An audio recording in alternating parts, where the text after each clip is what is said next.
Hello and welcome on the Esky, a sports podcast where we like to take a in-depth look into the sports of the world.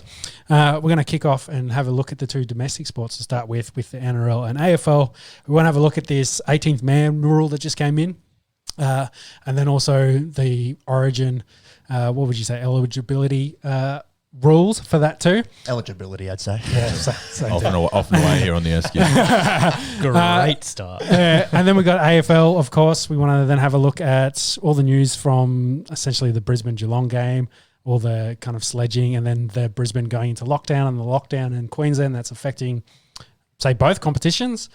Then we've got cricket, NFL news. There's a lot happening in the NBA as well with the trade deadline. Then we've got the UFC and the outcome of UFC 260. New baddest man on the planet. Yes, new baddest man on the planet.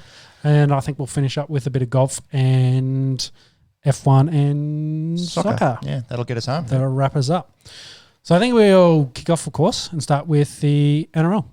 My name's Sean. We've got Peppy and Monkey on the end, if you don't know already, and Macca on my right here, just to make sure that we don't forget who we are. No strangers here on the Esky. No. Full table. Band's back together. Yeah, so we'll start with the NRL news.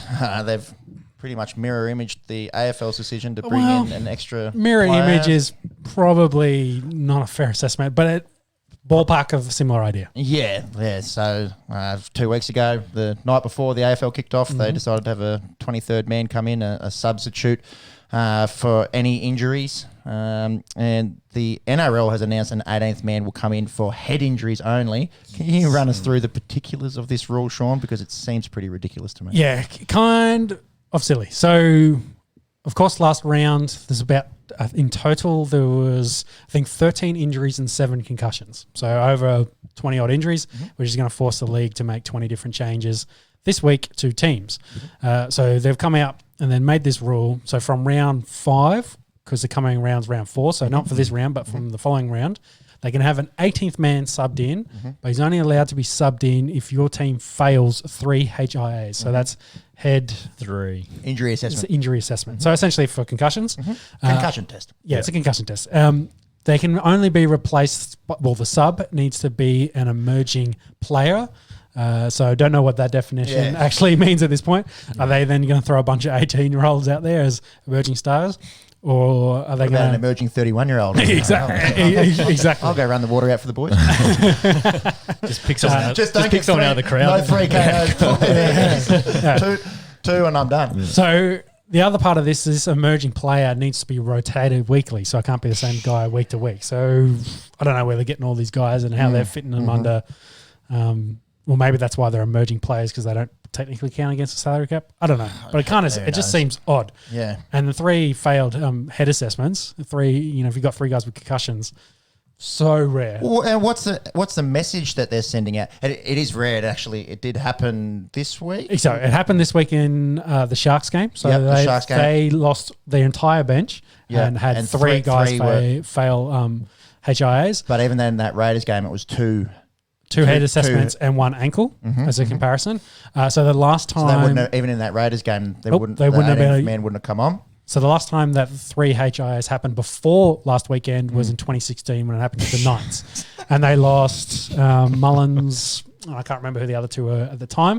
It was 5 years ago. Probably but it was 5 years ago. No one remembers. So those 3 blokes don't remember. Yeah, so it's probably going to be... It'll be another 5 years before this rule actually gets used again. Let's put it that way. Yeah. So I think what's really interesting, we talked last week about that sweet spot between the league playing for pace, because we're talking about Red Dogs, playing for pace, and then player safety. This rule, to me, very much leads towards they prefer the pace and the fatigue versus player safety. Well, what's the message that they're sending? We're happy for 3 guys to get knocked out in a game. That's fine before we'll step in and intervene. Like they had the ability here to. I don't mind the rule, but it should just be 1 guy gets concussed. You can change it, and it's only for concussion. Yeah, or they do it the way the AFL done is it's if you're going to pick 3 guys, like I understand, they want the fatigue in the game, so that's the balancing act they're trying to play. So if you lose 1 guy, you still got 3 on the bench. That's probably fair. Yep. You lose 2, okay, half your bench is gone. probably make do with that. But you lose 3 guys, and you're like, well, you're decimated. That's almost all your forwards, and you got like a utility guy left. And it changes the outcome of the game, as we saw in two occasions on the weekend. Yeah, so that's what they're trying to avoid. Is like, we don't want to avoid that. One guy on the bench or no guys on the bench, and there's team playing full 80 minutes. But having said that, this rule really doesn't address that point. Like, you got a guy you got 3 broken legs there, and they're like, well, too bad. No sub for you. Yeah. You to play 3 ACLs. Yeah, exactly. So it seems stupid. I would have thought if you had 3 guys like that with significant injuries being ruled out from the game, can't play, then make the change. Because sorry to interrupt. No, you're going. Keep going. You're fine. You use the Raiders as an example. They lost 3 guys and had Sterling on the bench, a hooker essentially, as their only replacement. But then a guy like Curtis Scott, who played with broken ribs, so he's going to miss a couple of weeks, then has to play the full game because they can't save him off. And they scored 2 tries down his side because he couldn't tackle anyone. Yeah. But the league's not kind of aware, like that's a fracture or a broken rib. He takes a knock the wrong way and that rib goes through a lung or something more vital, and then the league's in a lot more trouble than it is now. That's the kind of bloke you want to pull and say, sit on the bench, like absolute last resort, play him instead of forcing him to play another 60-odd minutes with a broken rib. So that's the kind of guy you'd sub out and put someone in for. So mine was more a question, is it so 3 blokes have to be ruled out with concussion, or you're 3 blokes getting an HIA? Because it's 3 failed HIA. So it's failed HIA. It's not even if it's 3 failed. So the doctor's got to go 3 blokes so concussed they can't take the field again. And let's use the Raiders example again. They had 2 fail, and then Tarpany did his ankle. So if I'm Ricky Stewart, I might be like, Tarpany, you're going to have a head assessment and just say you failed it. Just so he can get an extra play. Because he's absolutely going to want another player there. Yeah. He's just like, he's gone off when he's fallen over through his ankle. He's had a head knock, and sorry, that's why he's fallen over. He's actually dizzy. Exactly. He's failed it, so I can get that extra sub because they needed it. Like, it's the same conversation we were having 2 weeks ago. How the first thing you think is how can coaches weasel their way around it to make an advantage. Monks, have you got an emerging player definition there? So there's no definition just yet. They're finalising that definition, consulting with clubs and coaches. But it looks like it's going to be someone from a lower grade. And it's, like we mentioned, it's going to be rotating so they're not missing time in the lower grade. Right.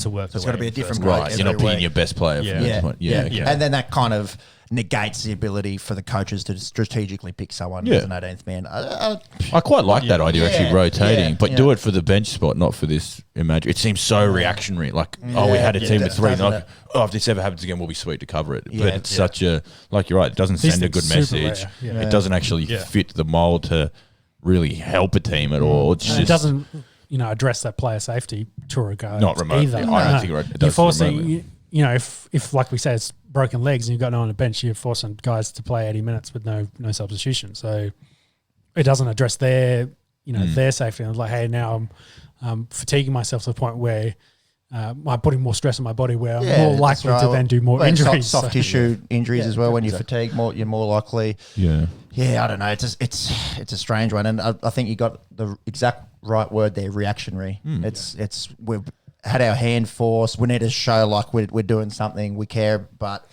I don't know. I think they've sort of dropped the ball on this. Who knows? In the next few weeks, maybe they do. Chop and change it a little bit, but. That's the breaking news in the NRL, really, the big story. It seems very Volandis-esque. Like it's, there's this and we'll put it in. And, in 5 weeks, if they need to change it seems like he just will. He's very he's cavalier in that way, I guess, that if he wants something changed, we're doing it. We're doing this bubble, we're going to do it. So I don't know if he would have been, running the show. I doubt he's, a medical professional. The man knows racehorses. But it's just such a snap decision. And then, not to AFL this up, but did they want something similar but make it different so it's their rule? They didn't want to do the concussion stuff. Was their hand forced at all? Like in that regard, like AFL's done it, and then everyone's gone, "Hey, you need to do something like the AFL," and they're trying to compete. And there's the permanent code wars. There's a permanent code wars. It is very similar across both. I think what it comes down to is looking after the bloke with the ball or without the ball, and his head and his brain for the 40 years after he finishes playing footy. It's regardless what colour the footy is or what sport it is. Exactly. Instead of being a meat market. You need to have, exactly. You need to have that is your central thing. Don't worry about the optics or the rule changes. Just worry about the guys that are actually going out there. And for me, the optics are poor. Three HIAs. Like, I feel like I've got a concussion listening to those rules. Like, I thought I was just listening to me. Speaking of rules, what's the rules on returning back from concussions? I don't think they've got a 12-day rule like the AFL does, because I know Chris, who was one of the Raiders guys, playing this week, got a concussion. Ryan James is playing this week. So I think that's just they got up to the doctor, and they got to pass, whatever test they've got leading into it. But you look at the Roosters team where they've got 3 guys. 2 of them probably getting close to being forced into retirement due to concussions. Cordner and Jake Friend. The other one just blew his ACL out, so he's probably not getting any more concussions this year, but still had a number of head knocks. So you worry about them long term. We'll keep an eye on that and see whether they do implement it as it's written in round 5. So just to keep following on from this story a little bit, with all the rule changes and that move to more fatigue and pace, there's kind of a bit of chat is the speed of the game getting to the point where it's then too tough? I think especially if you lose your bench, it's definitely get too tough. You saw on the weekend multitude of players, throwing up on the field because they've just been run ragged and because the speed of the game plus the fact that when you lose your bench or you lose key players off your bench, that it kind of defeats the purpose. Well, it defeats not the purpose. There's no recovery essentially. And then they're completely different body types. The AFL. You've been talking about the big meathead is sort of a bit like a dinosaur. It's going away. You need to be an all-round athlete. Can you imagine someone like Juno Paulo playing 80 minutes? It's like, he's a 40-minute guy, or maybe you get 50 out of him on a good day, but you're going to force him to play 80 and you're just like... you can't do it. I guess the question is it leading to more injuries? The lack of substitutions, the lack of recovery time, is that doing damage? I did see something that statistically in the last 4 years they're about on track for injuries. But I don't think that took into consideration the amount of, say, concussions. So the concussions, because as they're diagnosed, they're being a lot more careful with it. That number, of course, is a lot higher than it had been in the past. But significant injuries like Kiri's ACL is on track, on par from what they're not having any more serious. It's all. It's in the ballpark. It's not significantly more. Like it's not double what it was or anything like that. And it is early season. So you talk about fatigue. They aren't ready. It is 3 games. It takes a month once to you get come into around it. Origin and then see what happens. Yeah, the bodies are hardened. You've been running into blokes. You are built into it. But it'll go one of 2 ways. It'll be wear and tear, or it'll be they'll have got conditioning on their bodies. Exactly. This is why I turn injuries off when I play Madden Orange Sport. Like, I just hate it when you see, the best player's out, so now the team's going to be shit. I hate them so much. But unfortunately, you can't do that in life, and it's part of sport. Maybe one day. God will turn off injuries. Oh, maybe when we're half bionic. The other big story to come out of the NRL this week is a few guys have come forward. Jason Taumalolo being the most prominent. That he said he wants to play Origin. So Jason, he wants to play for Queensland. He's born in Auckland, lived in New Zealand until the age of 13, straight to Townsville. And already he's represented Tonga and New Zealand. Viliama Kikau from the Panthers, he's come forward as well. He said he wants to play Origin. He's already played 11 games for Fiji. And the NRL is sort of looking like they might be open to this. They might be moving the Pacific Island Test matches to their end of the year, and they might change the rules, which are very murky as it is, to allow players that have lived in New South Wales or Queensland before they turn 13, or I think 13 inclusive. For the teenagers, essentially. Yeah, which would allow Taumalolo to play.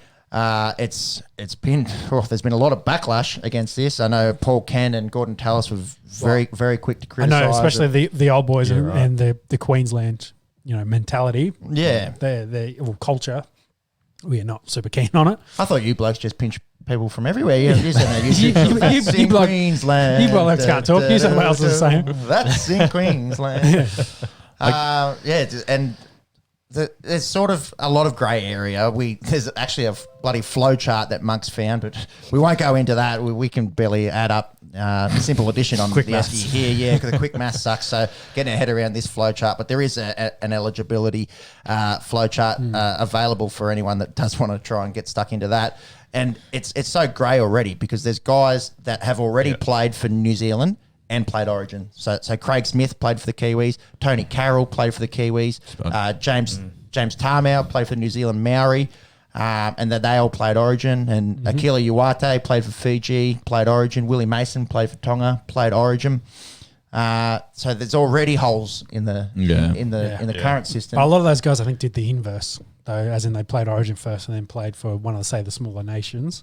Ooh, I don't know about but that. not the Kiwis ones. Sorry, the Island Nation ones. Yeah. When it came to I know Tony World Cup Carroll time, was, it was open slow though. You found any inkling because they wanted the best players out there. I know Tony Carroll played for Queensland before he played for New Zealand.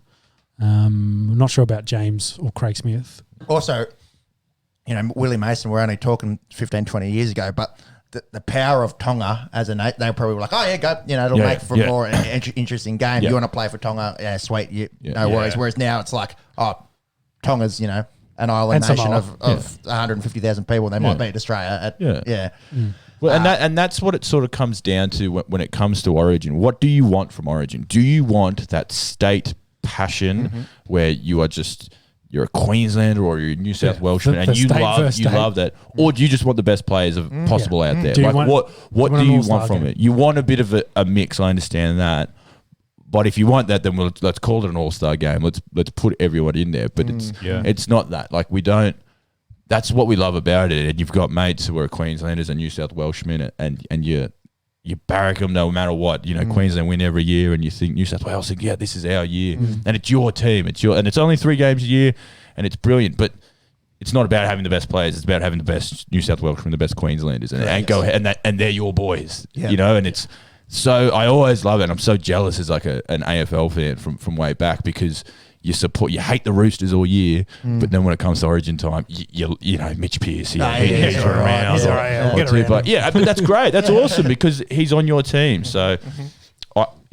I'm against it, to be honest. Yeah, and it is a bit, people might say it's the old school dinosaur way, but it's not what it is. It's not about having just the best guys out there. It's about having... Well, they tried some of the All-Star games against the Indigenous team, and that kind of died off because it had real no meaning until they did the Indigenous versus Maori teams, which is a lot better something context. that you're passionate about. Exactly. Yeah. And that's what sport is, meaning something, not just watching the best go round. It's, and we've seen how the All-Star games have gone in the States as a comparison.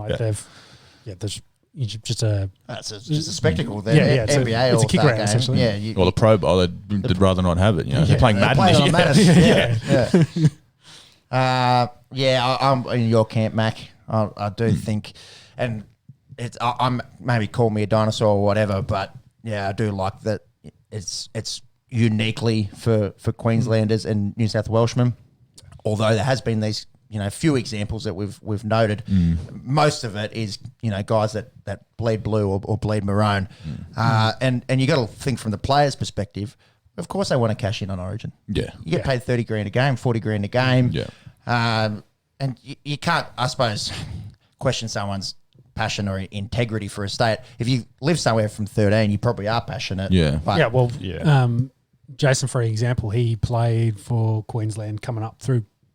Schoolboys and that. So and he's lived in he moved to Townsville. He had his teenage years there. He got signed by the Cowboys, and he's been He's been based in Townsville his whole life since coming over.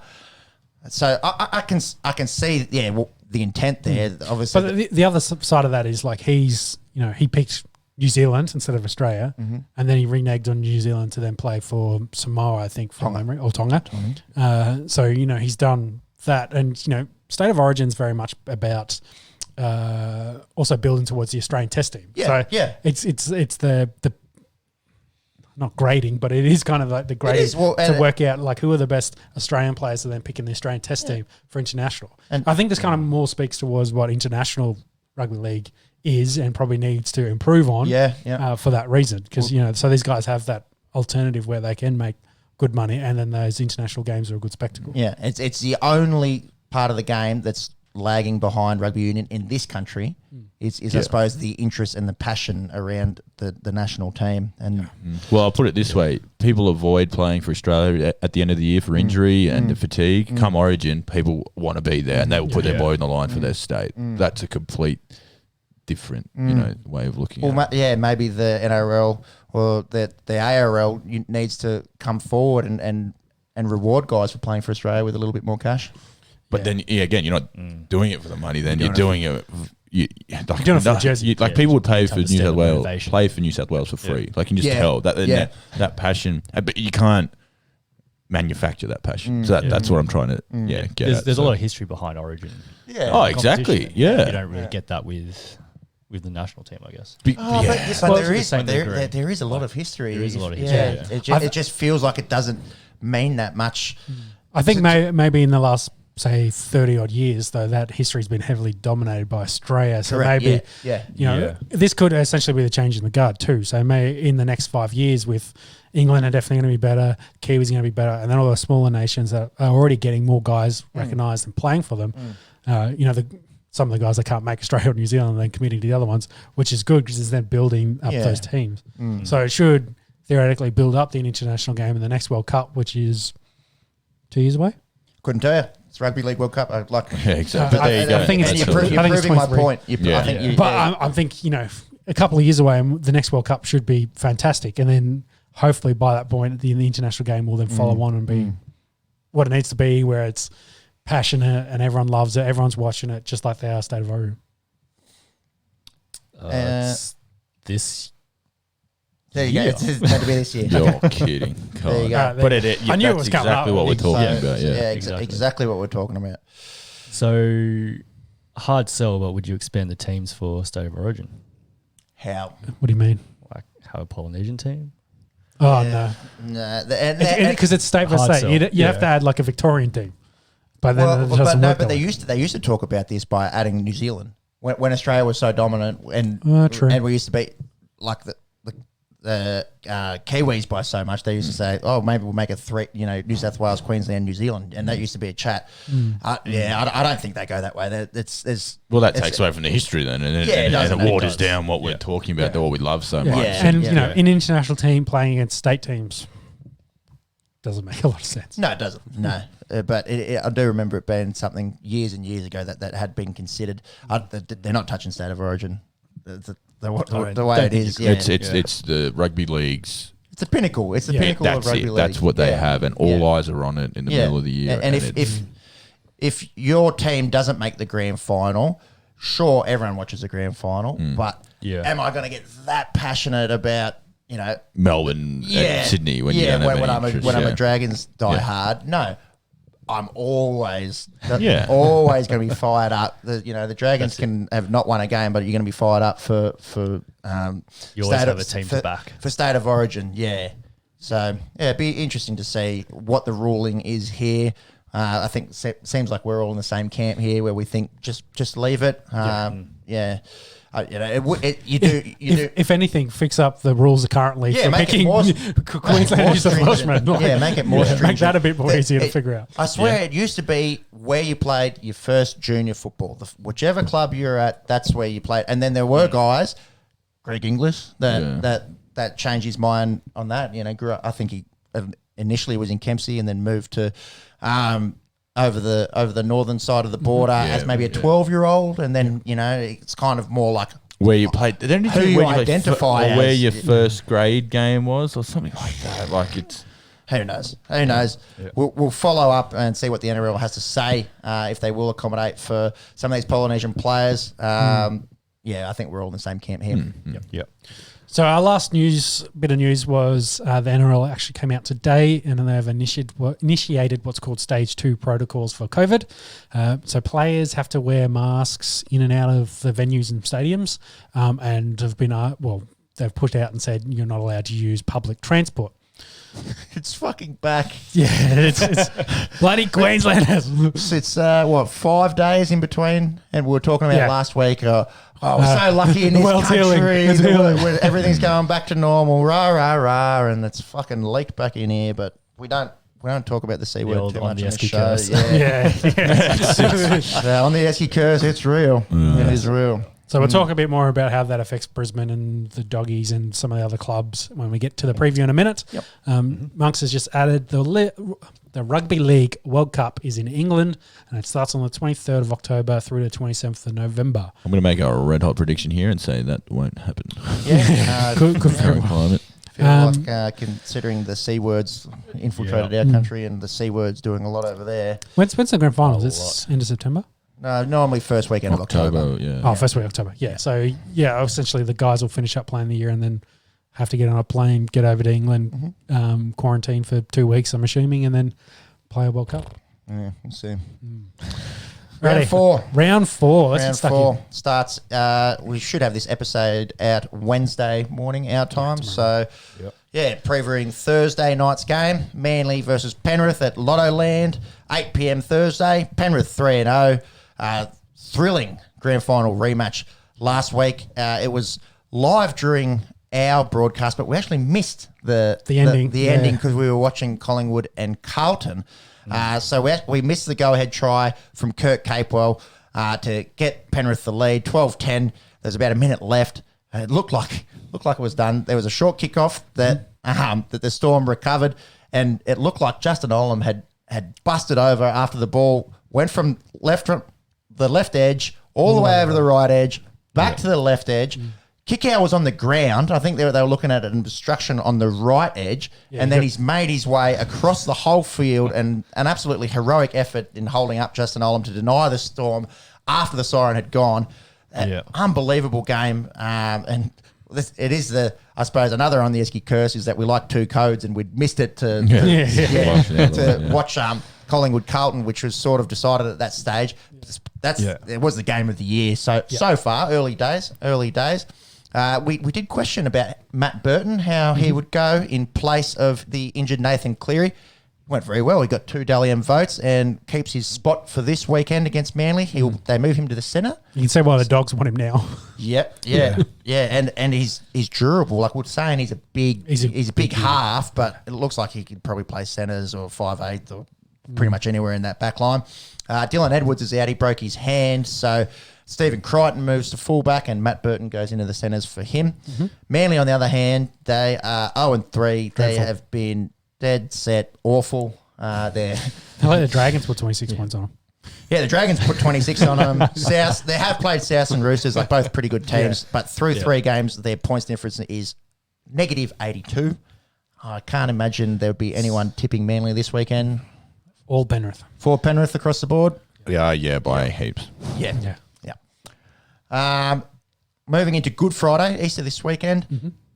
Canterbury Bulldogs, South Sydney.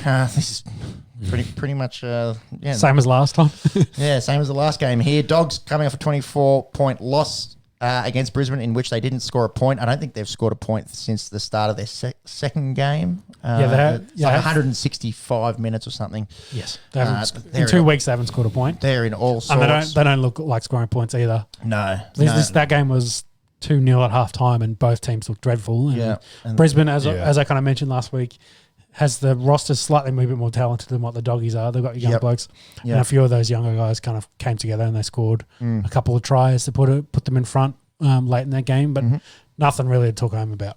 No, especially for the Doggies, they're in all sorts. Well, and to add insult to injury, Jeremy Marshall-King, he's going to miss his face-up or potential match against Benji, his stepbrother. He's broken his foot. He's out for 8 weeks. South's coming off a really impressive 26-16 win against the Chooks. I think we all went the Chooks, and South just blew them out of the water, 24-0 at the half. Latrell's looking very good. He had the 3 votes there. This could be really nasty for Canterbury, couldn't it? Oh, yeah. It's a bit of a perfect storm. South's look, they are absolutely flying. Yeah. And the Dogs are coming off an absolute pantsing from, the Broncos, not exactly the top of the top Monks, of the table. can you find a line in this game? Shit, what would you take? Bring that one. I would take Canterbury. If it's anything around 20, I'd take it. Yeah, I'd take South if it's like 16, 18. That's probably I'm taking that. If I'd I'm being real, 20 8 points. Jeez. Like AFL line. Yeah, happy with 28. Oh, yeah. Well, they just lost 24-0 To the Broncos. And it's one of those ones where, like, Souths have party time and, you know, they score early. And is it a 20-point line? Yeah, 21 and a half. That's a huge massive. It's That's huge. so big. And I'm taking it. Yeah, I'd take that. Yeah. South could put 40 on them here, So honestly. South I'd be worried. $1.07. That's short. if you are a betting man, you're going to have to go Lions this week. The favourites are big favourites, and you'll notice that throughout the round. We didn't actually grab the odds there from our unofficial sponsors at Sportsbet. I think you can keep shouting out Sportsbet, man. It's unofficial. Yeah, well, They haven't sued us yet, so it's all good. what are we doing? We're giving them free advertising, and if they don't throw some sponsorship out, I'll be saying they're unofficial sponsors at Ladbrokes, and we'll use them. Or points bets. Getting up there, going to get around the shack. That's it. Panthers are $1.08. Lions 19 and a half. That's a good multi there. Penrith into South, you get about $1.14. I guarantee someone's going to put like 10 G's on it, and then one of them will lose. Yeah, who knows? It is rugby league. You can get the occasional upset. I don't think it's in either of those two games. No. Another one which should be pretty one-sided, you'd imagine. Good Friday, 8 p.m.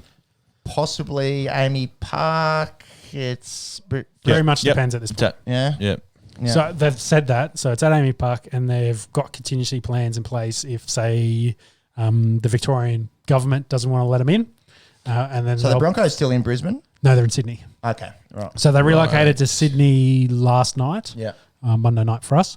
So they're, of course, now in Sydney. So they're going to probably be based there for this round through to round 5, I think it was. So the next 2 rounds they'll be in Sydney.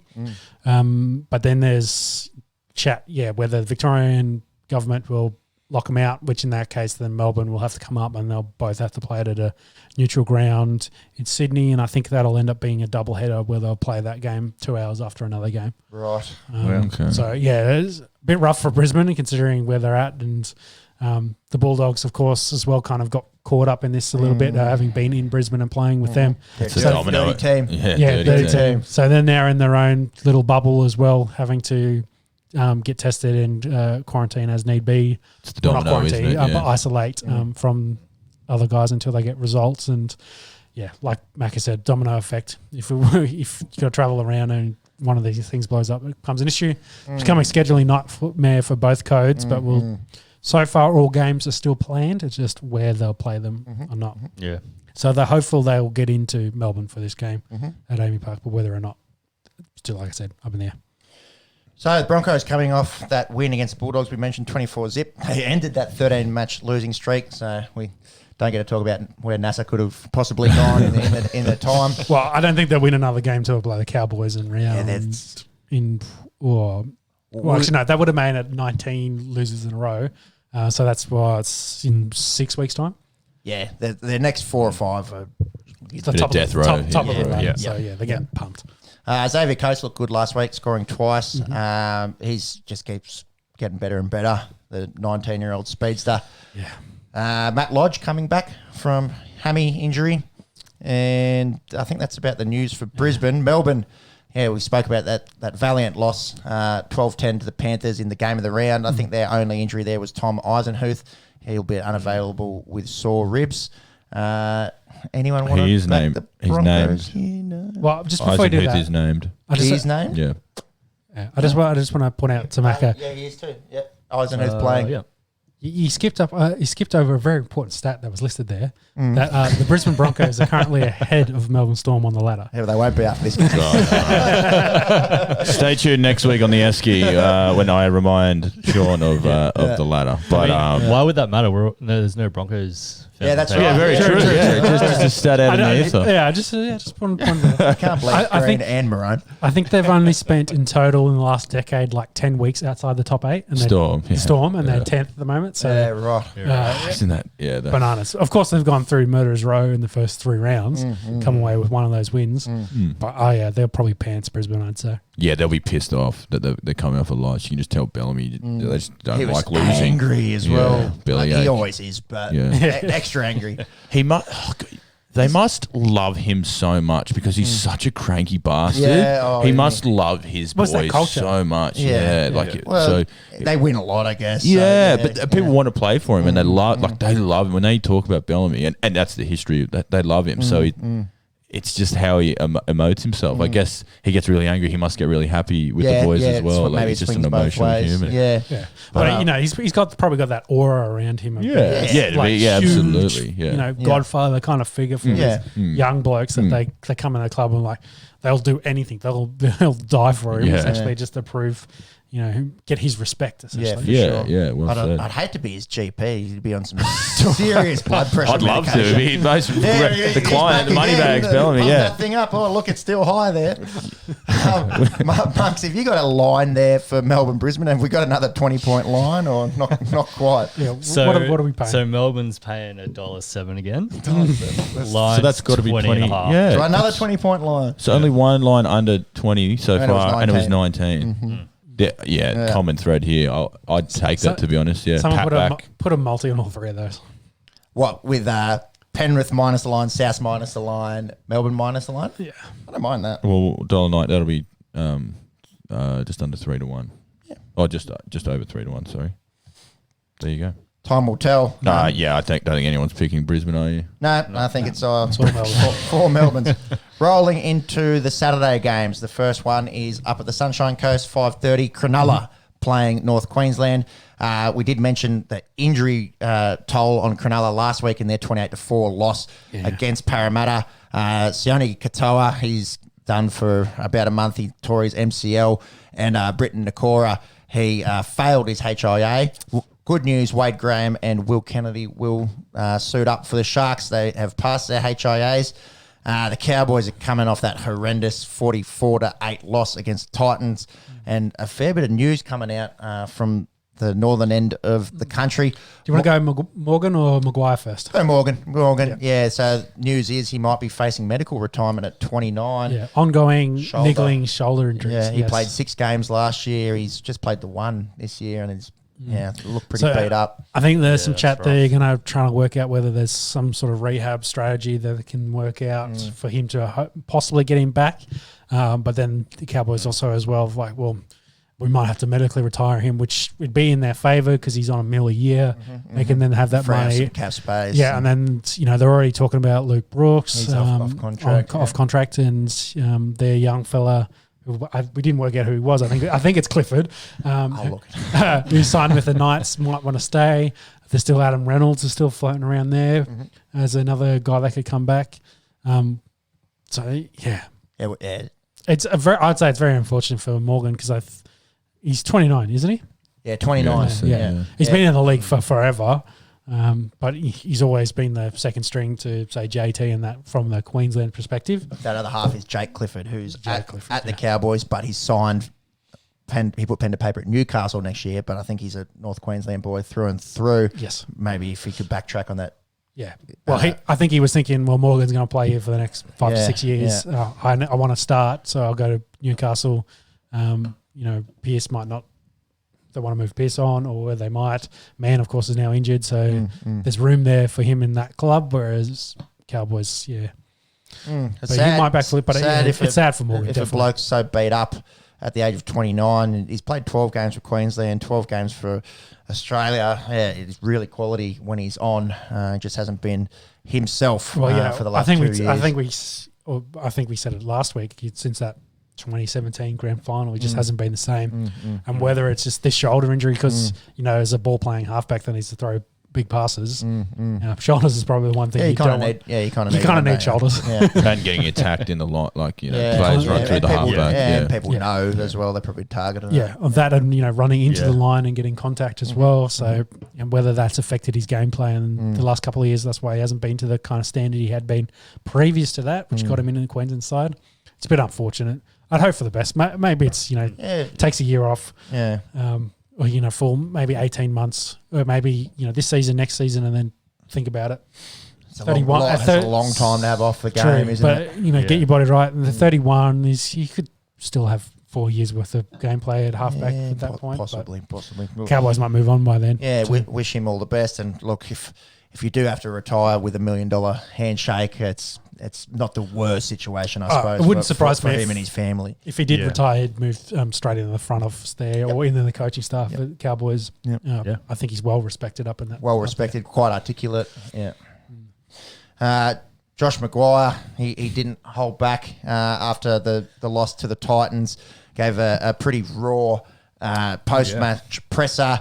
I think some of the words he used was embarrassing, frustrating, and he said in verbatim, same shit for 3 years, I'm over it. I think some of the other quotes like we have a soft underbelly. Yep. Yeah, that's it. And he's calling out other blokes in the team, saying that they're questioning blokes' heart. I think he said that we're fucking soft or something like that, and he was just, oh shit, I swore. I think he said shit. I think he said shit. I don't think he said fucking F. shit. Yes. No, I don't think he said he swore. He said, he said the F word, and he was like, oh crap. No, I think he said it's same shit, and they bleeped that out. Shit. Okay, maybe. Anyways, it's that's the difference between free to air and podcast. I can say fuck shit, bum, fuck shit here, and no one's our boss. So cool. Until sport bet rings. Yeah, that's right. That's right. No. Does that sort of toe the line with what Peyton was saying the other week? Yeah, well, he was questioning blokes. Well, coming out of this, I think they're talking about he might wield the axe this week, so there could be a lot of young blokes playing in that squad. So. You got to make some change, don't you? If you get belted by the Gold Coast Titans, we said they've improved, but it's not like a Roosters or Souths or Melbourne or Penrith. So it's round 3. Like if you're soft in round 3 and you're not motivated round 3, like when are you going to be? Like you can understand middle of the season if you're floundering a bit. It's oh god, we got to get up for it. It's the start of the season, like you're a game outside the 8. Yep. Like mathematically, we know they're nowhere near it, but. Yeah, I don't know. I mean, every week we talked. It's, Peyton blowing up at Taumalolo, then Morgan, and now Maguire. You got to say they're 3 best players. Like these guys who have experienced success. They're like, how far off a cliff they've fallen from that. Grand final. They've won that all not too long ago. So again, they're in the rebuild, and it's a long way up for them because the list doesn't do much. No. Trouble in the far north, and a lot of people have even got them as a spoon favourites now after 3 games. I think they're lucky Manly's been playing so bad. Yeah, well, Manly Manly Your Cowboys Bulldogs, and Bulldogs. Bulldog, yeah, I'd tip for them to be a little bit better this year. Those 3 done me any favours from saying that. Yeah, those 3 are the favourite for the Wooden Spoon, and you as a Dragons fan will be cheering. So 2-1, baby, 2-1. Because I think you were saying you'd be happy if they finished 12th. So at this rate, they'll probably finish 12th. I'm going to take that up to a gentleman's 10th, I think. So who are you picking in this? I think Cronulla. Yeah, I think we're all back at Cronulla. Even injury ravaged, I still think they're better than the Cowboys are. Monks, you got any lines or any any head-to-heads of this? So Cronulla $1.37. That's slightly closer. Yeah. Line's only 7.5. Nail biter. Yeah. All day, every day here. This game may also move. Possibly, considering it's Sunshine Coast, pretty close to Brisbane. They're already talking about maybe the Gold Coast going into that COVID exclusion zone. So, it's a Cronulla home game up at the Sunshine Coast. With Shark Park being redeveloped, they've got a few of these ones where they're spreading the love. Gold Coast, Canberra. Finally, we've got a game which promises to be close. This should be close. Seabus Super Stadium, 7:30 Saturday night. The Raiders coming off that heartbreaking 34-31 loss to the Warriors, in which they were led by 19 points at halftime. Admittedly, they did lose their whole bench, or their forwards, I should say, in the first 15 minutes. They were cooked for the last 20 minutes in this match. Yeah, or even 30. Like they were out on their feet. Well, then that's when the Warriors scored all their tries. Yep. And the NRL came out and said it was a forward pass that finished this game. They said it was a howler. And so the second last try was the forward pass one. So not the actual winner that did it, but to get them in a position to be striking distance, it was 3 yards forward. And I've forgotten the ref's name. Who remembers refs' names? He was standing in line with the ball. Yeah, and he's like pulled up like he's going to call it, and then he did it and he gave it a try. And everyone's just like, "What the fuck are you doing?" Wow. And they've got the technology now as well to look at it, and it's just something that they just don't rule on it for reviews and But as we talked, Raiders are out on their feet with all those injuries. They really, really struggled. Two of these last tries they scored, well, before that forward pass one, two of the other tries went through Curtis Scott, who barely, he couldn't tackle anyone, honestly.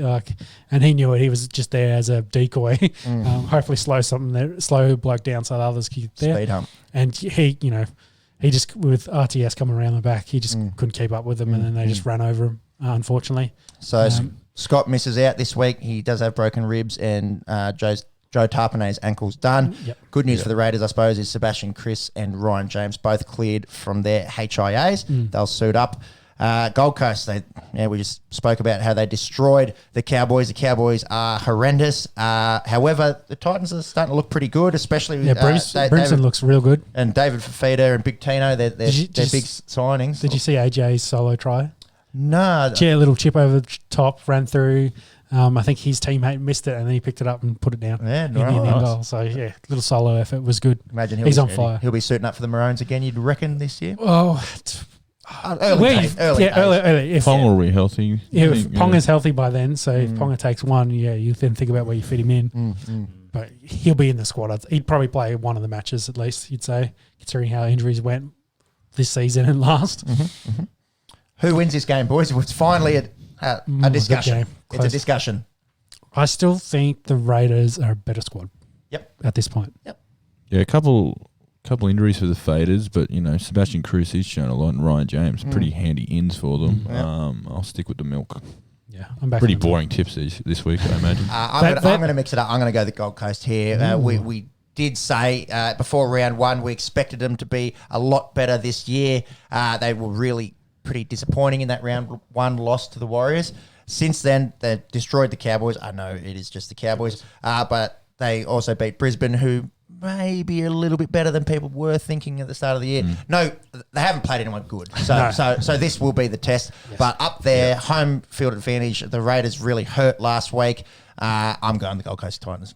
I probably would have agreed with you, but with this COVID stuff and they have to be on edge, I think it'll interrupt a bit of their preparation. And I'd say the Raiders coming off last week where they've kind of been dudded and how hard they fought, they'll be fired up for this. I think Ricky's going to get stuck into him.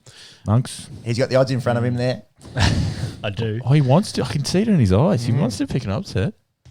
I'm going to have to. Desmond! That's Desmond of the night. Yeah. I reckon, like I said, Fafita and Big Tino probably got a fair bit of momentum behind them. So. Yeah. Oh, they're going to run into those Pommy boys, and they wish they had big pack from the Raiders. That's true. Yeah, it'll be a good game. So we're talking about best game so far. Yeah, the fifth game, and it's the first one that we've actually had to discuss who might actually win it. Do you want to just read us out those odds there? Yeah. So Canberra's favourite $1.65, and the line is 4. So it's going to be a very close game. Indeed.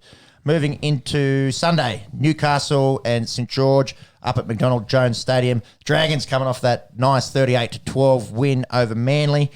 Zach Lomax, he'll be pushing. He's a good jumper. He'll be pushing for Origin. Yeah, it's so good under the high ball. It's 2 weeks in a row where he scored really good kicks off the bomb. Did you guys see Jack Bird? Dumb. Bad, man. That's bad.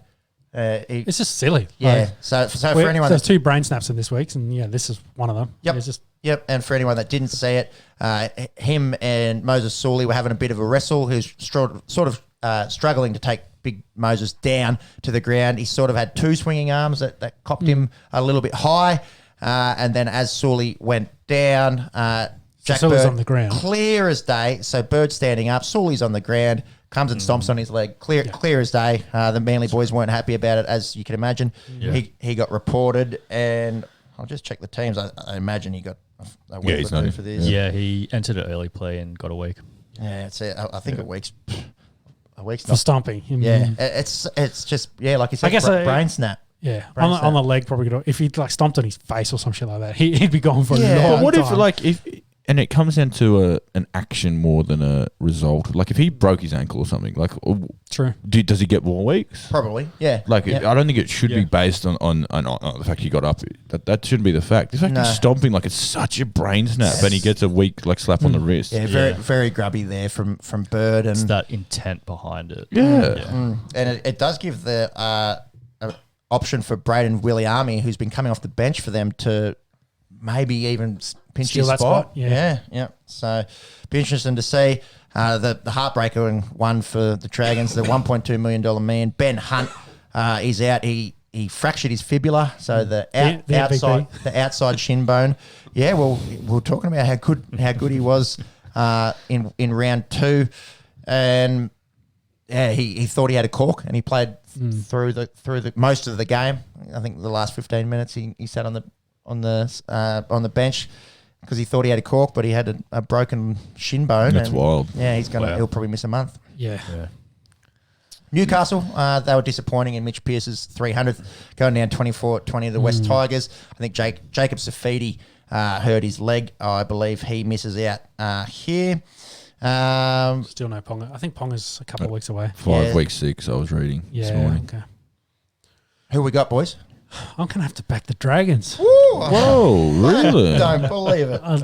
I think the Newcastle probably... Safidi is playing, sorry. So he went off with a hurt leg last week, but he has been cleared. He'll come off the bench. Yeah, I just think the Newcastle have a few too many injuries in the back line at the moment, and they don't have their core guys there. The pack's been all right, but yeah, I just think they're lacking at this point. That's a big upset, Monkey. Can you give us the odds there?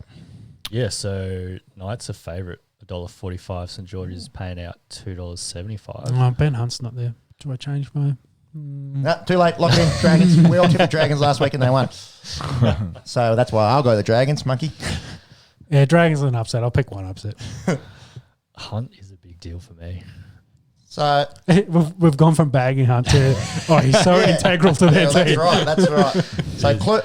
So Clune comes in. He played a fair bit of first grade last year. I think he already played a game this year. He's not Ben Hunt, but he's not bad. True. All right, I'll go with my heart. Dragons. Good boy. Only smart one on the table, man. Yeah, I am. I'm already leading the tipping by quite a way. I'm going to break one ahead here and go Knights. No, we give Hunt some shit, but I mean, best player? I don't know. One of your better players goes out. He directs them around the park. He's their team manager. So. Yeah. And again, coming off a loss, Knights will want to show up at home. So yeah, Knights for me. Moving to Sunday night, Roosters Warriors. That's 6:15 Sunday night at the SCG. Roosters coming off that 10-point loss to South Sydney, and my word, they were grubby in this game. The Chooks, Daniel Saluka Fafita. You guys saw this incident? Yeah, punching Jai Arrow in the back of the head. This was disgusting. So dumb. Like that bird one, stomping's gross, but punching someone in the back of the head after the tackle's been made. Everyone knows rugby league. You can put your hand on their head a little bit of a head rub. You're not going to. Well, you got to be smart about it. Get a few jumper punches in and be sneaky about it. Not just while he's there on the ground, back of his head, just punch him clear as day. Punch him in the back of the head. Whisper some sweet nothings into his ear after you've laid him out. Yeah. But elbow massage. Yeah. A closed fist punch right in the back of the head. I think he's lucky to only get 2 weeks, really. 2 weeks for a punch is, pretty light on, considering what was the Melbourne Storm bloke that King hit that dude who got 18? Danny Williams. Danny Williams dropped him. Yeah. I don't remember that. And again, they're taking impact in the... True. He probably just got a little egg on the back of his head. It's a dog act. And, I think 2 weeks might...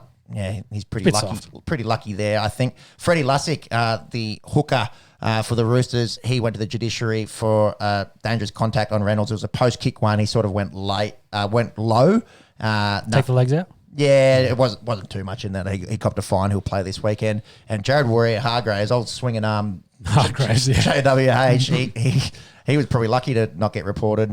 He got penalised a fair bit last week. The big story, we alluded to it before, Luke Keary, he's done for the season. Well, both their halves. Yeah, he's done his ACL. Lachlan Lamb, only an MCL, so he'll be out 4 to 6 weeks with that. The thing that I thought was, if there's a silver lining out of this, was it was nice to see his old teammate Damien Cook.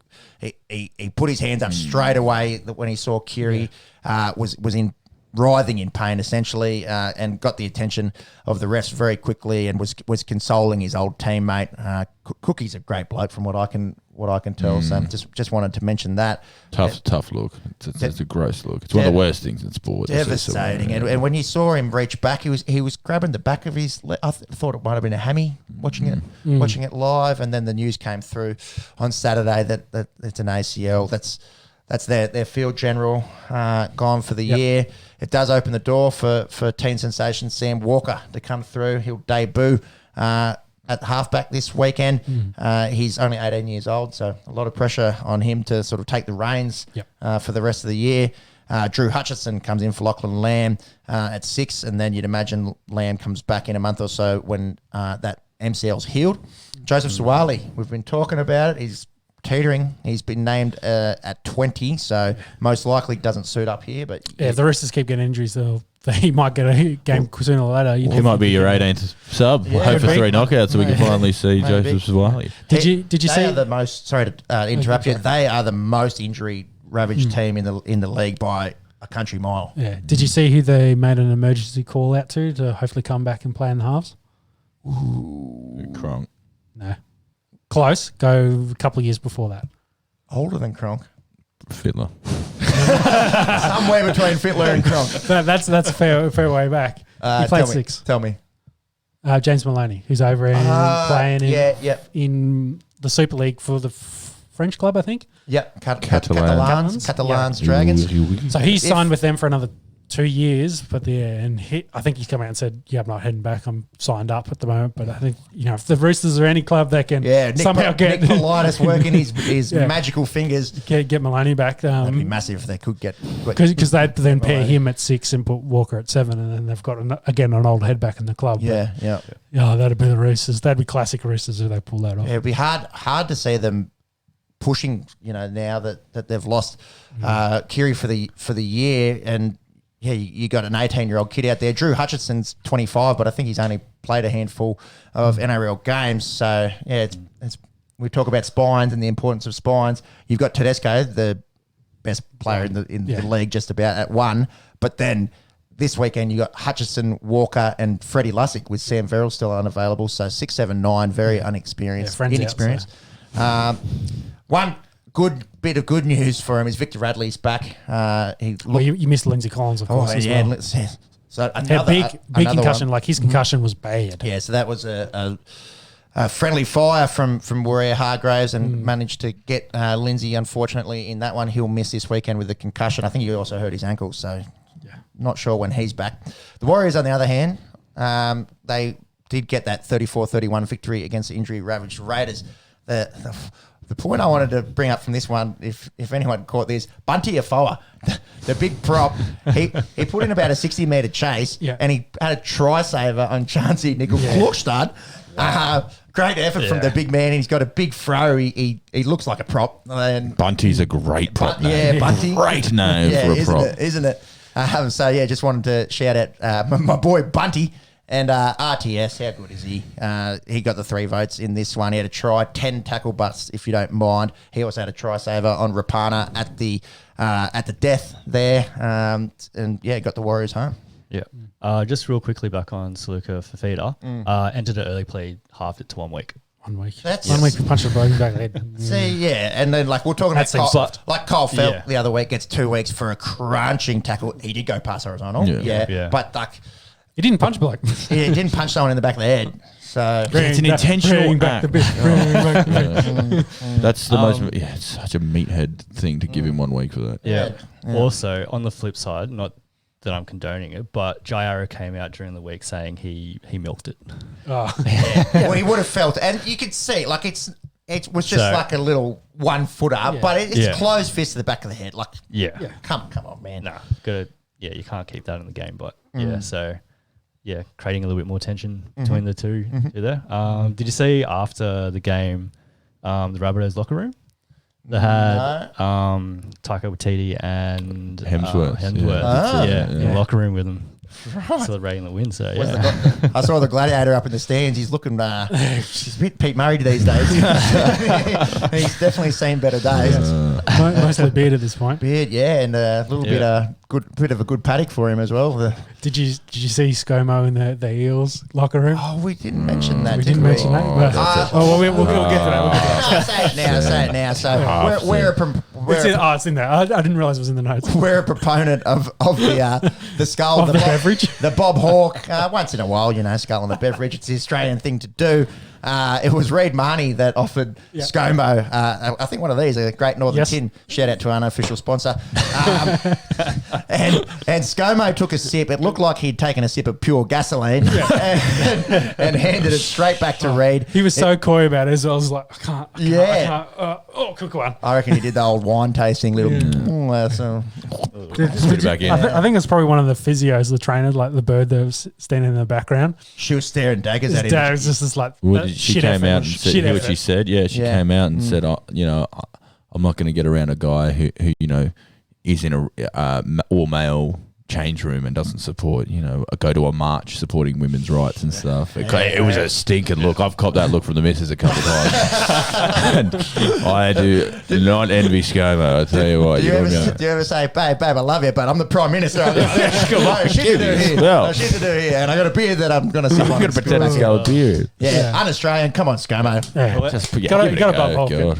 What about the fact that I'm pretty sure he was wearing a he's a Sharks fan. He's a massive Sharks fan. Yeah. So what's he even doing in there? Tough look from our Prime Minister. Yeah. Anyways, we talk about sports and not politics on this. We do talk about skull and beer, so that was a big fail there from ScoMo. So let's go back one.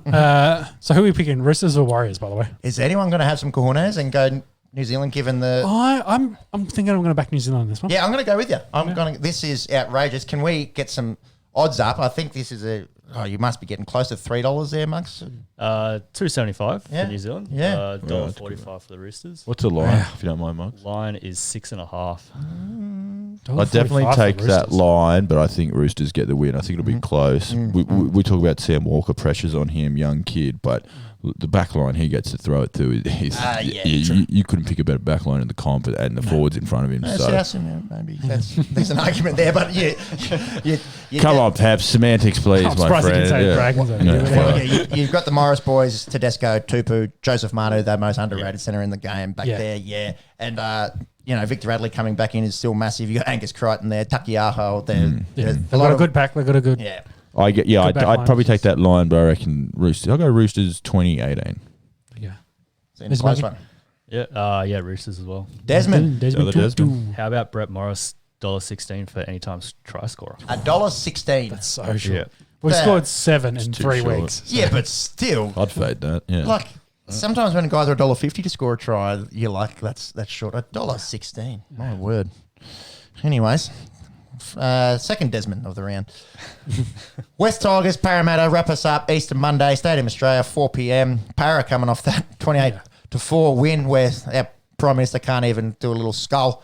And the Tigers, impressive in Mitch Pearce's 300th, 24-20 against Newcastle Knights. Adam Dewey looked really good. His second game back, didn't play round one. Who we got here, lads? Eels looking very good, aren't they? Yeah. Very good. Yeah. And they've played some They've played they beat the decent Storm. Souths. They comprehensively beat the Sharks. So we're not saying they're going for minor premiers, but they could be a finals team. So I think impressive from the Tigers last week. They actually copped a bit of this game. They threw it around a little bit, but. Eels for me a bit too good, a bit too classy. Yeah, same. I'm backing Eels. Yeah, Para, only them and Penrith undefeated so far. I think they roll that form through to round 5, and I think they get the W here. Yep. All 4? Yep, All all Eels. 4. And that concludes our NRL. Yep. It's NRL for the week, so I think we'll then roll into the AFL. And I think the big stories is we probably should tackle this whole Brisbane team and the Brisbane lockdown. So we'll start with the lockdown, I guess, is the main one. So Brisbane, of course, played last week in Brisbane, then flew down to play Geelong at home. So they may now have to play the next 3 rounds. Well, So Brisbane's gone into a lockdown. They've got this lockdown for 4 days. Yep. 4 days. Yep. But it looks like that may be extended based on how the cases are currently increasing in Queensland, which means the Brisbane guys have been stuck. They were on the plane to fly home. Well, not on the plane, sorry. They were on the bus to go to the airport to fly home, and they were all pulled off. They've been stuck in Melbourne since. They had to go and buy clothes during the week because they didn't have clothes. I think they trained at Port Melbourne during the week as well to get some training in for this game against Collingwood. I think it's coming up Thursday night. So they were meant to play in the Gabba. They've switched that with the Pies, so they'll now play round 22 at home. It was quite lucky that they had a matchup later in the season, so it made sense for the AFL just to say we'll swap them over. They'll play this one in Marvel. They then have to go to Bendigo next week. Ballarat or Bendigo? Ballarat. Is Ballarat? Okay. They play the Dogs. Okay. Playing the Dogs. It's good. They play 3 games in Victoria. Not a single one of them's at the MCG. Really? Because they're playing Collingwood. They can't put it at the G, but so they're putting it at Marvel. And then, Geelong last week and next week in Ballarat. There you go. So they've got those. They, of course, had the squad that went down. They had a few reinforcements come down Monday morning, so yesterday morning. They didn't have to quarantine, but they had to isolate until they got a negative test leading up to Thursday's game.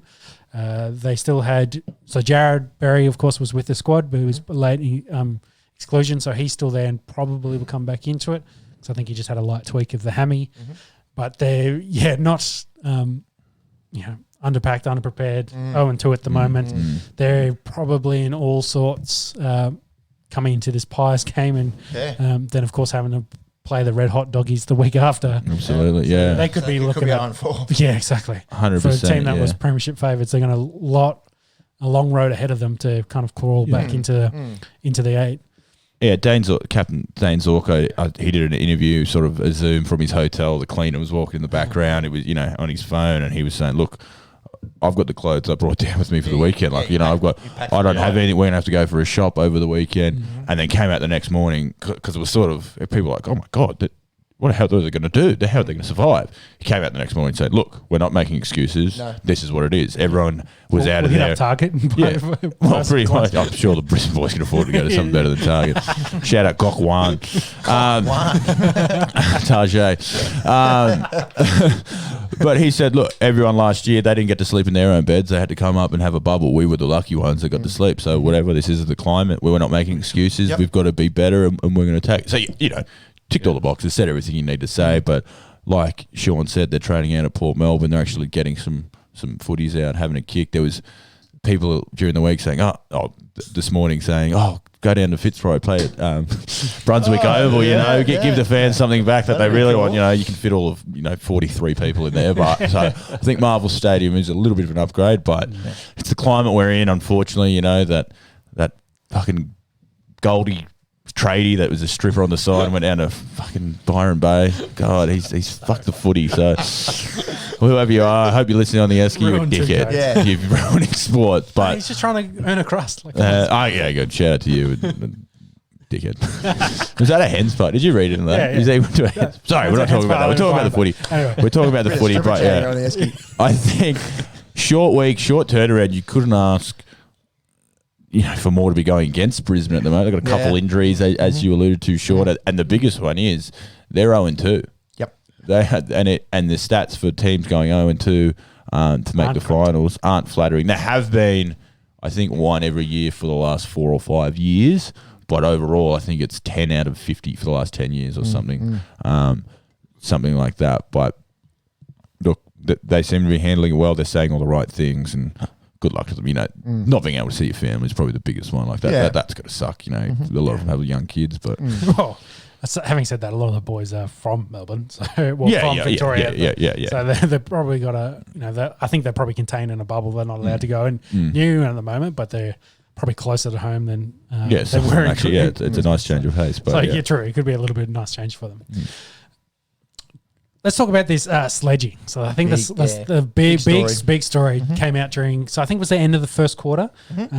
So is it? Chris Scott came down onto the pitch former Lions legend. Yes. former club premiership, legend for the other team. I'm not sure what kicked it off. Well, in that quarter, there's a lot up in the air how it actually started. Yeah, in that quarter, Lachie Neale, of course, got hit by Gary Rowan. I was just trying to work out what his first name was because it's Rowan there. Yeah, so kind of, I guess, following that, he's come down, and I think someone said something about that. Whether that was Harris Andrews or one of the other defenders, maybe Mitch Robinson, like they all kind of chimed in. I think then Scott's thrown back something, and then whether it was Lachie Neale, one of the others has thrown back. We're not as soft as you pricks were in the grand final, as the quote that came out. No one knows who said that, but that's no one's claiming it. People said Fagan was talking, but there's zooms of Chris Fagan. He's not actually anywhere near it. It's a bit of the kind of report that came after it, after they'd done their team talks and they're both heading back to their boxes respectively, off camera, that they started getting chirpy with each other, like through through taunts and sledges back and forth. I saw one rumor that Chris Scott asked. Wanted to fight Fagan in the car park afterwards, which just seems dumb, honestly. Which WhatsApp chat's that from? I think that's a vicious rumour. Someone said something to someone who summoned and said, fuck, I'm running with this dishwasher. Chinese whispers there. But, they, of course, bit of bad blood there, back and forth with them as well. There was also reports that Gary Rowan was getting sledged throughout the game because of his private life after he just split from his missus. They've only just had their third child as well. So maybe some of that, maybe that what led to the altercation with him giving Lachie Neale a slap. He did get 2 weeks for that. Lachie Neale had the 3 fingers. It was one off, wasn't he? One off, so close. So he got close for that. But overall, I guess it's ugly. The whole thing ugly. But what do you boys think? I'll go first, Mac, if you don't mind. Hook in. What do you think about coaches as well getting involved in this? It is ugly. 15 years ago, 20 years ago, you used to see full-on melees going into the quarters. True. I personally love it. I've seen many wrestle where Peps has come in from an outer wing and got himself involved.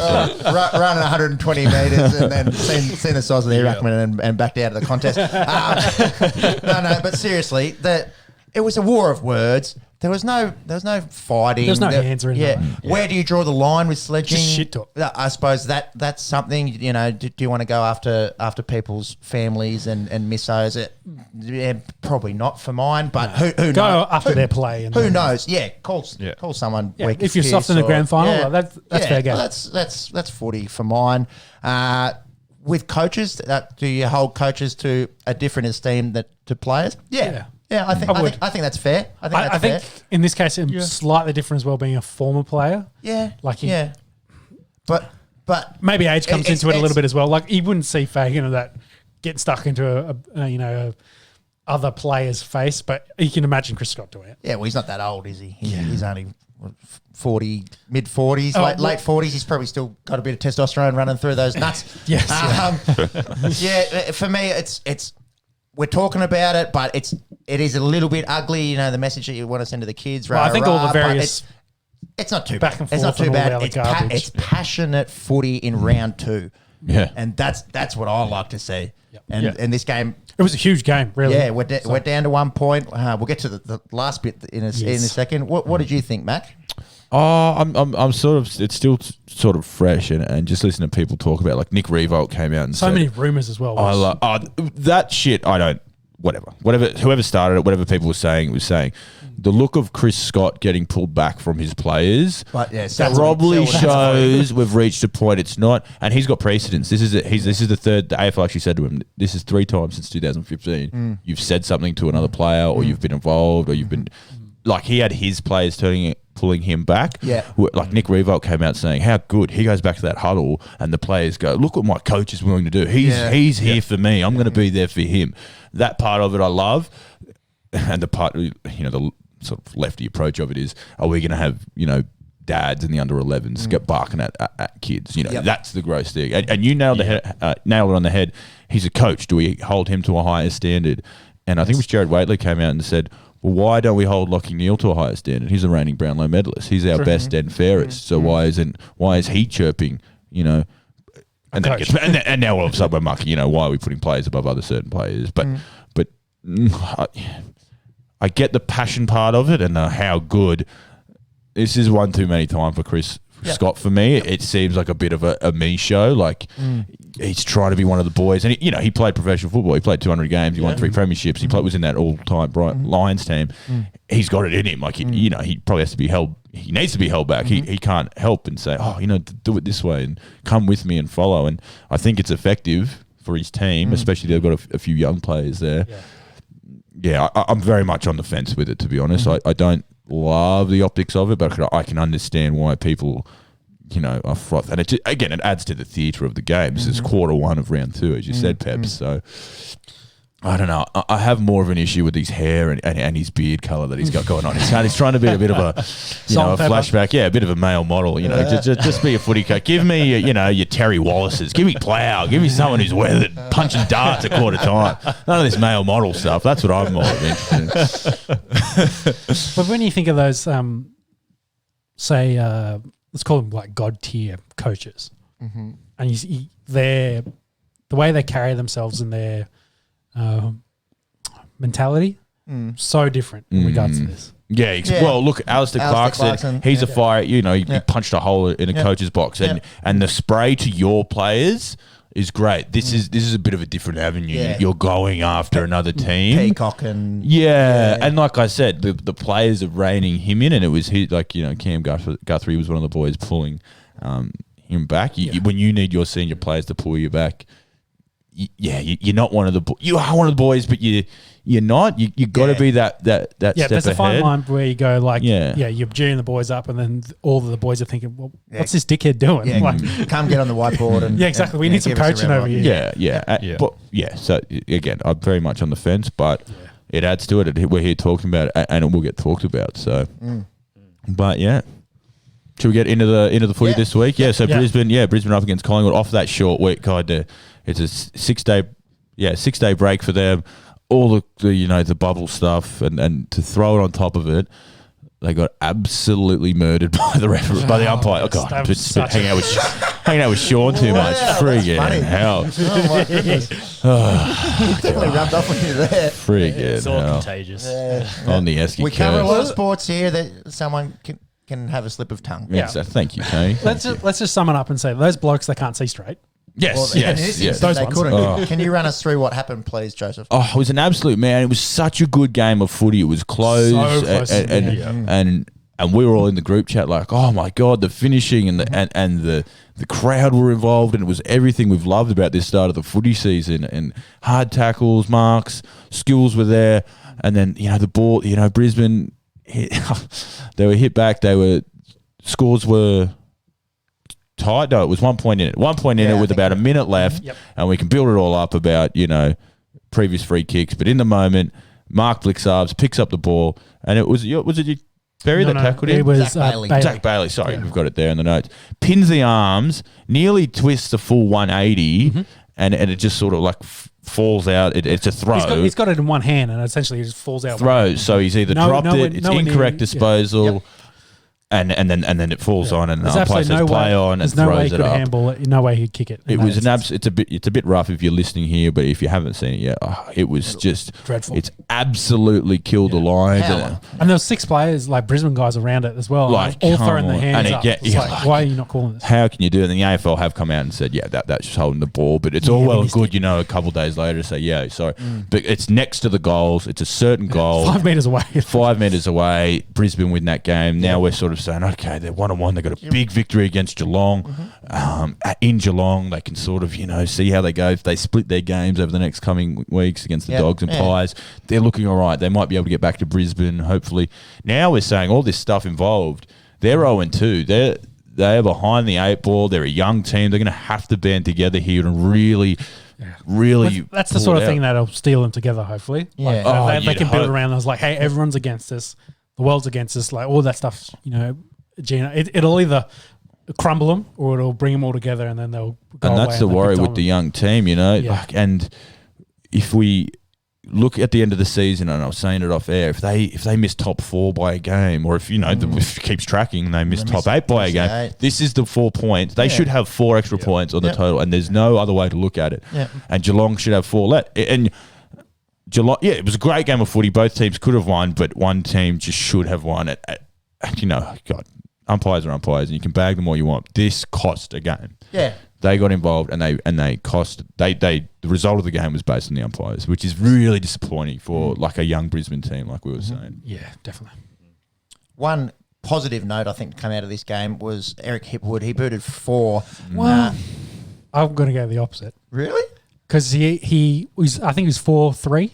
Yeah, his goal. I had him first goal His scorer, goal and he missed kicking one just. and Brisbane's goal kicking has been bad, really, well, for 2 years. those three behinds were all set shots. Yep. From within scoring range as well. Like he should have kicked them. He should have kicked 4 4 goals. Still, he was still up good, for it. but- marks. And the point I wanted to make was I think through 2 games was with the addition of Danaher, it's actually freed him up a little bit. Yes. He's getting more chances. He's getting the second. He just needs to slot. The second tall defender rather than the first one. Yeah. Yeah, the goal kick. Maybe you can message your cousins. And say, on him. do more goal kicking practice down there at Port Melbourne. I think I'm not the only one that's already done this. But I'll have to disagree. Sean. 4 goals in an AFL game. I'm not going to knock a bloke for missing 3 extras. Again, look, they lost by points. If he turns one of them in, they win that as well. That is true. I definitely and no do one it. talks about that. No, we the whole media's gone to death.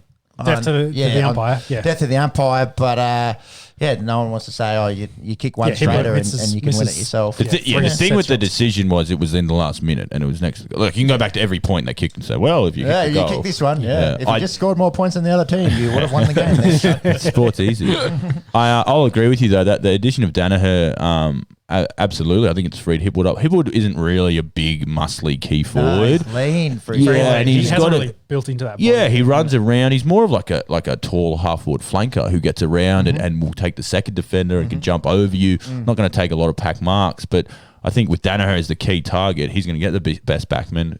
Really does free Hipwood up, and they've got Daniel McStay to come back in. Yeah, he's still hurt at the moment. Yeah, so once I'm not he sure how gets they're going back to fit in, in, but they'll figure it out a rotation with him. it seems to be working, and Danaher looks fit. He looks, he's moving around, which is great for footy because Danaher at his best is up there with the best key forwards in the competition. So again, you hope for Brisbane's sake that they can get these guys back on the park and gelling together because they've had a bit of a rough I will start. say one thing. I think Charlie's been a little bit quiet at the start of the year. Yeah, Charlie Cameron. Yeah, I'll agree with that. Yeah, I think once he's up and go, like again, they've got all these little things, just not quite. They've had the luck, the Lions over the last couple of years. They've really had it going their way. Now it's not. Let's see what they're made of. Let's see if they can. Still early. They just need to gel. Yeah, exactly. Again, it's 2 rounds in, but if they go 0-3 here against the Pies, then they're in the real danger. We've got the stats there. 59 teams have started 0-3. 5 of those 59. Yeah. How did the Pies do last week?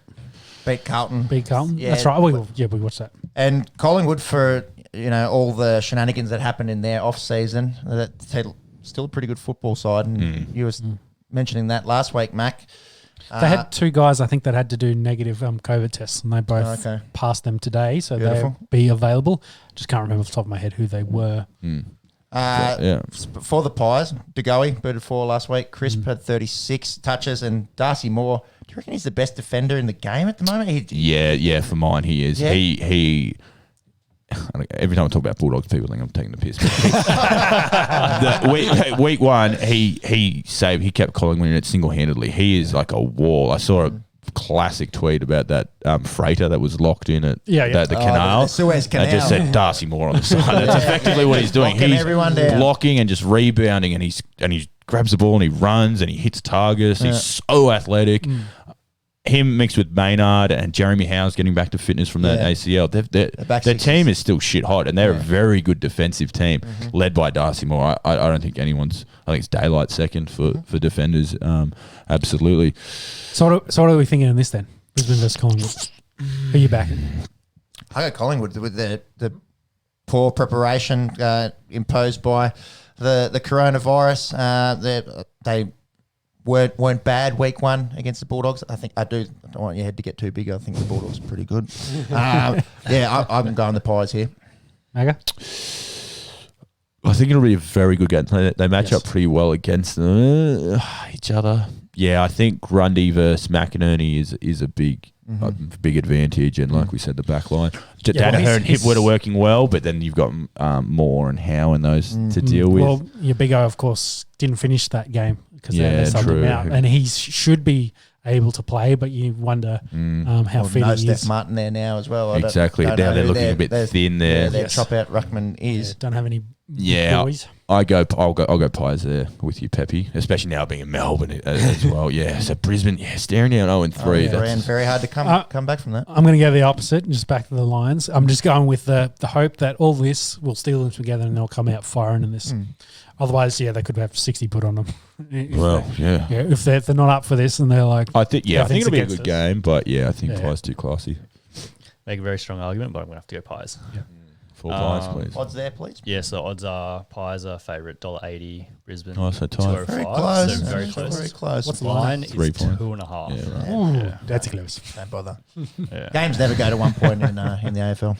Except for Brisbane last week. That was sarcastic.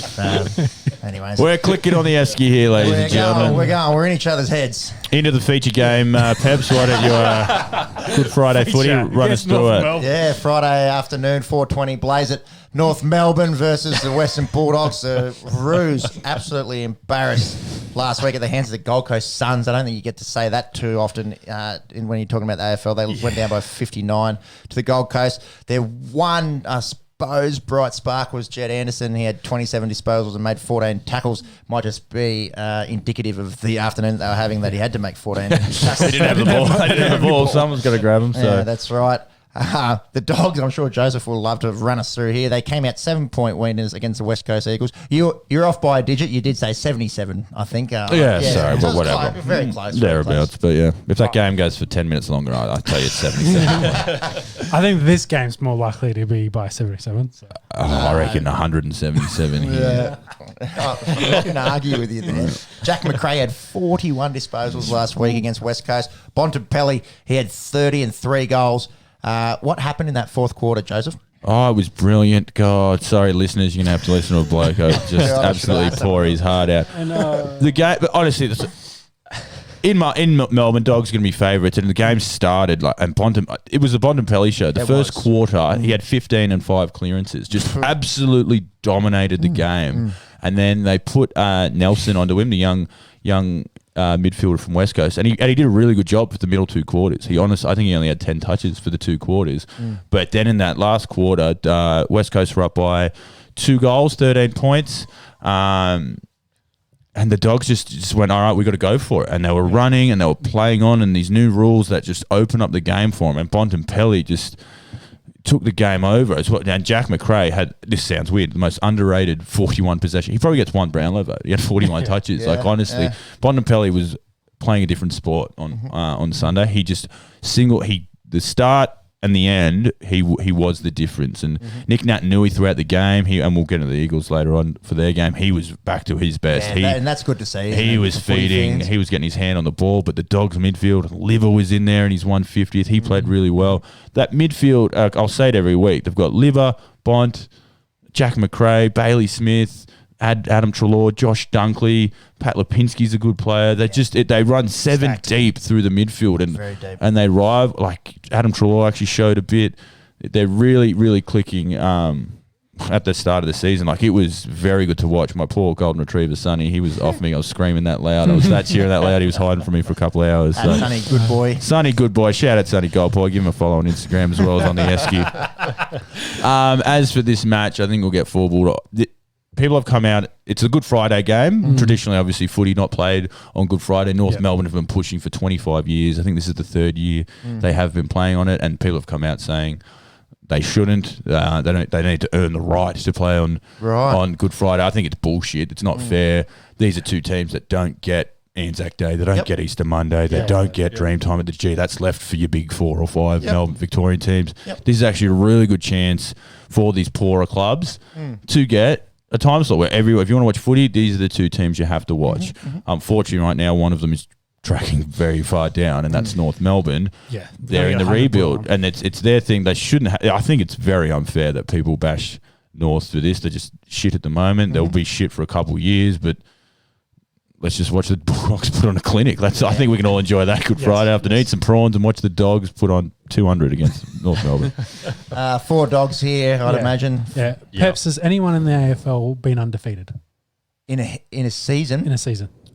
None come to mind. No, Essendon lost one game in 2000. Do you know who they lost that game to? It was the Western Bulldogs. Shout out. I knew that the fact that Shout out Chris Grant, left foot snap on the boundary line. You can look it up. It's a red hot goal. That was the only game Essendon lost all year. They won the premiership. The only reason I bring it up is because Mac has mentioned that the Bulldogs are going to go undefeated this year. Look, bold claim. I have said they may go undefeated. Okay, we're only 2 games in. Well, the Sydney Swans haven't lost a game yet, so they may go undefeated. Well, exactly. A few teams may go undefeated, but I looked at the schedule this morning. I can't see a loss on the Bulldogs record. I mean, the finals is always finals, but you give a man an inch and he takes a mile. This will be great when North Melbourne scrap a 2-point victory against me. Then I won't be on the Esky next week. Jimmy, no one's ever been undefeated in an AFL season, have they? No one has completed the perfect season. Collingwood back in 1929 completed perfect home and away season, finishing 18-0. No, they bottled in the final. They did a Patriots. New England. So they won the Patriots. They beat the Patriots. Which sport? They won the premiership, but lost the second semi-final against Richmond. There you go. I remember it well. There you go. So I think that's enough of that. We're picking doggies across the board. Could we just have a odds and line there, please? Yeah, so doggies favourite $7. $7, yeah. Lines 42.5. Add that to that other bit multi shy of we're your talking 200. Just shy. I'm taking 40. I'm honestly taking 42. This is such a mismatch. Yep. The only advantage would be Goldstein in the ruck, but he's going to be hitting it to Bulldog midfielders. So. Add that into our multi from the NRL as well. We'll just It's up to $1.15. So there you go. Adelaide take on Gold Coast, $7.50 Friday night. Crows 33-point losers against the Sydney Swans at the SCG in the return of Buddy Franklin. The forward at the other end was pretty good. Tex Walker, you were backing him in for a big game, and he surely did that. 6 goals in that one. He leads Coleman after 2 rounds with 11 goals. Not enough, unfortunately, to get Adelaide home. The Suns coming off that big 59-point win against the Roos. Noah Anderson, the young bloke, 35. Yeah, not bad. Disposals. He's 19, I think. So yeah, he was that second-round pick that came in with Matty Rao. So really stepping it up in the absence of Rao. And Brandon Ellis, who come across from the Tigers, he had 33. This is a big opportunity, like we were saying about the other game. Adelaide, have a big fan base. Gold Coast, a tiny fan base. They in Adelaide. Yeah, they get to play, though, on Good Friday. Which way are we leaning here, fellas? I'm probably going to go Gold Coast. I think I think this is one of those games. They're probably going to be favourites. Monks will tell us soon. Adelaide, they're both bottom 8 teams. Yeah. Let's be fair. Bottom 10. Everything should be. Sorry, well said. Well, I'm going to say bottom 8. I will say bottom 8. They're not going to come 9th or 10th. Gold Coast should win this, so they need to win it. This could be a classic. They're just young, they're developing. But no, Adelaide are young and developing. Gold Coast are on the way up. Adelaide on the way down. Win this game. Go out and win it. They did lose Connor Budarak to an ACL on the weekend. He's a very good small defender. That sucks. But, I think Gold Coast too classy for me. I might back the Crows again. They didn't help me out last week, but I'll go on Adelaide. They are showing a lot more than I think a lot of people did so far. Again, small sample size, but yeah. This one's really tough. I'm going to go the Crows just on that back of that home field advantage there at the Adelaide Oval. That's the only way I can split them. Yep, exactly the same, yeah. Crows? Yeah. You're all going Crows. Yeah. I'm going to win both tipping comps by so much. Can we have the odds there? It's very close. Yeah, very close. So Gold Coast are the favourites, $1.81, Crows $2.04. The line is 2.5. Total points for the game is 168.5. Quite low. Quite low. 80 odd each. If Texas probably kicking 5 take goals that. a game. I did have 2 overs in my multi on the weekend, and they both lost. They were both unders, so shan't be commenting on that one. I'm up for punters this week. You might see Gold Coast Suns in my weekend long multi. Maybe a preview. So shout out to the Swingers Club. So yeah, Swingers Club. Would you like to let the internet know how you're going in that punters club? Next game, we've got Richmond and Sydney at the MCG. Saturday footy at the MCG. Game of the week? No, not even close. But Saturday Arvo footy at the G. 75,000 in there. You'd think the Tigers Army are going to be out there roaring. Tigers coming off a bit of a scrappy victory against the Hawks, we'll say. They did it pretty. They got up 4 goals pretty early, and it stayed about that margin. Jack Revolt with another 4 goals. Dusty Martin again showed a lot of class, but there's something I know. He is addicted to giving up goals. He gets marks in there, and he just hands them off, or he'll fend over 3 and just give off a handball. I'm telling you, he could win the Brownlow and the Coleman in the same year if he could give a fuck. Just get his assist stats up. I am telling you, but if he kicks 60 goals, he wins the Coleman. He wins the Brownlow. Yep. Would you argue 60, that? He could if he played. He could kick 60 goals in a year. I am not telling you. Not with the way that they play him through the midfield like that. If he was a forward, if they played him up front, he'd do it. I'm telling you, he plays a lot of forward, and he gets an opportunity. He gets 4 or 5 opportunities inside the 50 where he could kick a goal a game. You'd give me 3 goals a game for Dusty, and in the current climate, maybe not this year. Maybe it'll be 3 a game. You win the Coleman. Well, he would, because it's Dusty Martin. A Dusty Martin 25 and 3 game is going to be worth more votes. That's purely how it is. Yep. He could be someone who won the Coleman. I'm saying if you kicked 3, you win the Coleman 3 a game. Oh yeah. In the maybe this 66. Mikey, can you have the Coleman medalists up, please? Say the last 15 years. Yeah, it'd be about 60, 70 last couple. Around about that. Hopefully this year with the higher scoring and the quicker ball movement, we get to, God, I remember when Buddy kicked 100 and Fev ended up on 99. Like that doesn't seem that too long ago. No, but it definitely hasn't happened for a long time that people have got up around that 100. It'd be nice to see, but like you said, 3 a game. That won't be happening though. Dusty won't be kicking. Something we can watch in this game is how many times does he give one up inside 50? Fans at home. Track his assists. You watch it, Yeah, does he? And that doesn't factor in his midfield stuff as well. 2 or 3 off. Yeah. They're going up against the Swans, as we said. Swans off to a very surprising 2-0 start.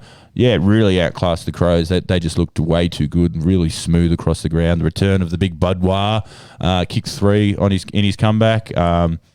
Didn't look like his all-time best, but it's his first game back from a long time, and really looked good. Worked well with Logan McDonald, their second gamer, 4th overall pick.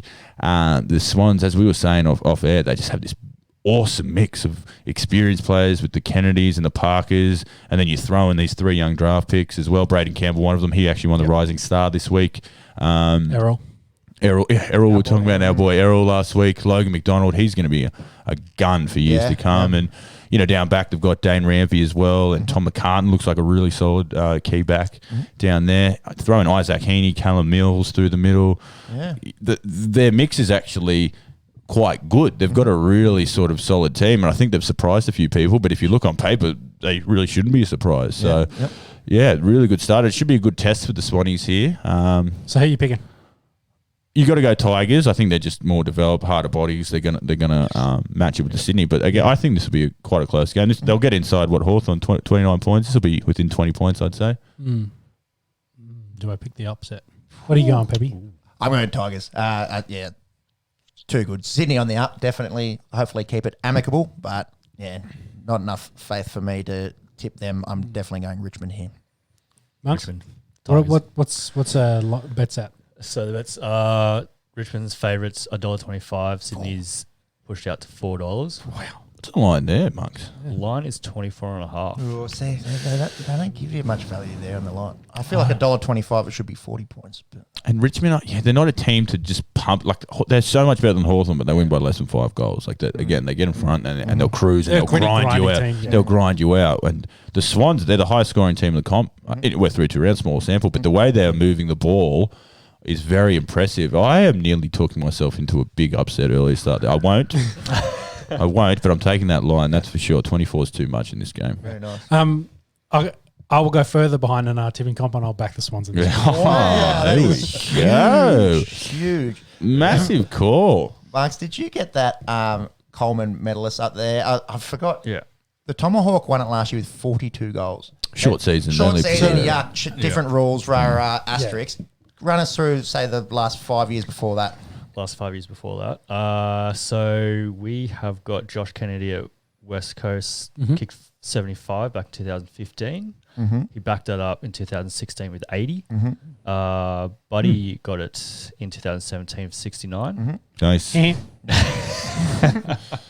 then Jack Revolt in 2018 for 65 goals. And then Jeremy Cameron 2019, 57 goals. So the last, and he won that. He kicked 10 in the last game to win that. I remember. So the last 3 years before COVID, if we can bring our minds back to that glorious time, it had been trending downwards, and it's around that mid 60s, high 50s will win in the Coleman. So maybe it's not that ridiculous a claim. I'll predict that Coleman winner gets over 80 goals this year. That's my prediction. Different game. I think it's moving a bit quicker. We're getting a lot of one-on-ones up forward. So the man on the mark rule. Every full forward's licking their lips that they can bag an extra 10 goals this year off that. Buddy's the perfect example. He's not a contested mark player. He's not a one at stand and wrestle. He can do it, but he loves it. If he's got it out here, you can't spoil him. And he kicked first game after 2 years and kicked 3 goals. Like you can't say anyone can do that. So this suits someone like him to a T.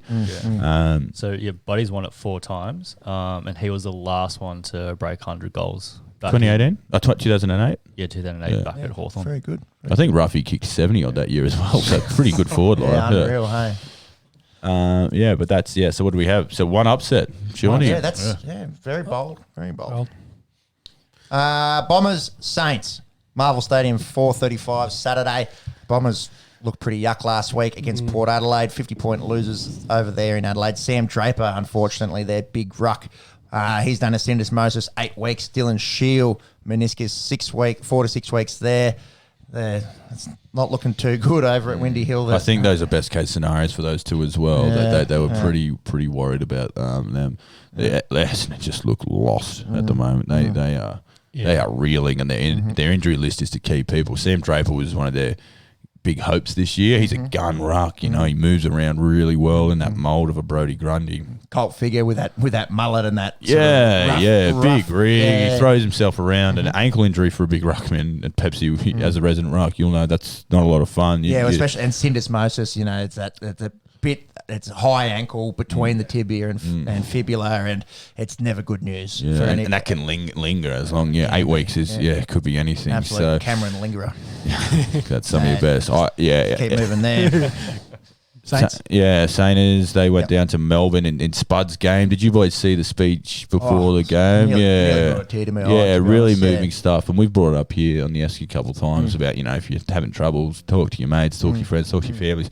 To have a game dedicated to that, and it comes off the back of the tragedy that was Spud Frawley. It's a bummer we didn't talk more about this instead of Brisbane and all the stuff that's happening up there. A bit more, because it's a sad thing, but let's put it out there and let's talk about it. To have a game of footy dedicated to it, and it was, and Gary Lyon just spoke so beautifully. Obviously, one of Spud's best mates, and their game. Obviously Gary, a Melbourne legend. Spud was captain of Saints for so long, so. You could see it in the players' eyes, like fire them up, and it inspired them, and it had such a good message to it. Again, the tragedy that happened, we're not happy that it happened, but if it's about bringing this stuff to a light, and then it's a good thing. It's what Spud would have wanted. It needs to be talked about more. Yeah, exactly, and we've said it needs to be talked about more, but. I thought if you haven't seen it, have a look at what Gary Lyon said. It was quite moving, and to fired up the Melbourne boys. They scored a goal in the first 15 seconds. Go and tap down to Oliver, handball, Viney goal. It made the footy look pretty easy. I wonder why it can't be done like that all the time. And Melbourne too good for the Saints. Again, we talked about it last week. Really good victory against GWS. Just the injury, it's to their top sort of group of players. So they still don't have their rucks back in Rowan Marshall and Paddy Ryder. And you got Max Gawn. You're going up against Max Gawn. He had himself a field day. So Jack Steele again, Canberra boy, 24-3 if you don't mind. Really did it sort of by himself there in the Saints midfield. Like I said, Melbourne scored a goal in the first 20 seconds. Got out to a big lead. Saints did show a bit of ticker. They fought back, and it sort of looked like. St Kilda going to run over the top here, and Melbourne just steadied the ship. But Saints are in a bit of a spot. They're off the high of last year, playing finals, winning a game of finals. But now first time in that young list is getting that young list is getting tested here early on, and they're pretty lucky they got Essendon this week because Saints are in a bit of a tricky spot, but they'll handle Essendon pretty easily here. Essendon, they'll finish the bottom 3. If I was an Essendon fan and. I know I've got a lot of Essendon fans in my life, and sorry monks, but there is nothing thrilling about this season for me. Yeah. So we're all back in St Kilda, or are you going to back it? I'm going to go St Kilda. I have to go St Kilda. Yeah, 4 St Kildas. You got the odds there, Mark? Yeah, so St Kilda are favourites $1.29. It's not too bad. Line is 21.5. Oh yeah, well, yeah. Again, two teams riddled with injury, unfortunately, and to their good players, not just squad players. It's to their top players, but yeah. Moving on to the game of the round, if you don't mind. Sorry, Shawnee. No, good. Over at Optus Stadium, West Coast versus Port Adelaide. West Coast coming off, losing to the almighty Western Bulldogs. Let's cap you at 5 seconds here, thank you. That'll do. Go Dogs. Going up against, if the Dogs aren't the hottest team in the comp, then it's Port Adelaide, and they are looking so crisp. They are across the board. They don't have a weak spot, really. Maybe down back a little short, but Port are looking mint. They're coming off a dominating win against Essendon, as we sort of touched on. That they just were way too classy, siren to siren. They were just the better team there. Zach Butters, he was one of those. They drafted Connor Rosie, Zach Butters, and Will Drew. I think it's Will Drew. All 3 sort of top 15 picks, and that's where they went. They attacked the draft, and talk about quick impact. That's only 2 years that they've been there. And everyone was talking about Rosie last year, and sort of Butters, I guess, flying under the radar. And he's had an unbelievable start to this year. Insane, 36 touches on the weekend. Ollie Wines, 38. Big. And 2 completely different players. Hard, Ollie Wines, Butters, a bit of class around the outside. That midfield group, and Travis, good bloke. He's still kicking, and he's playing good footy, and they just look really good. Big young Georgiadis, thank you, Pep Scott. I've been spending way too much time with Sean. They both got 4 sausage rolls. It is hard with the Greek names. Grazie, Italian, but that's right. Oppa. Right, something there. Dixon as well. For 2 Both got 4 sausage rolls. big forwards that can take marks over their head, and they've got the smaller blokes around the feet. That forward line is imposing. I don't. Like I said, they can't really fault Port Adelaide as of yet. Not too big a trip from Adelaide to Perth.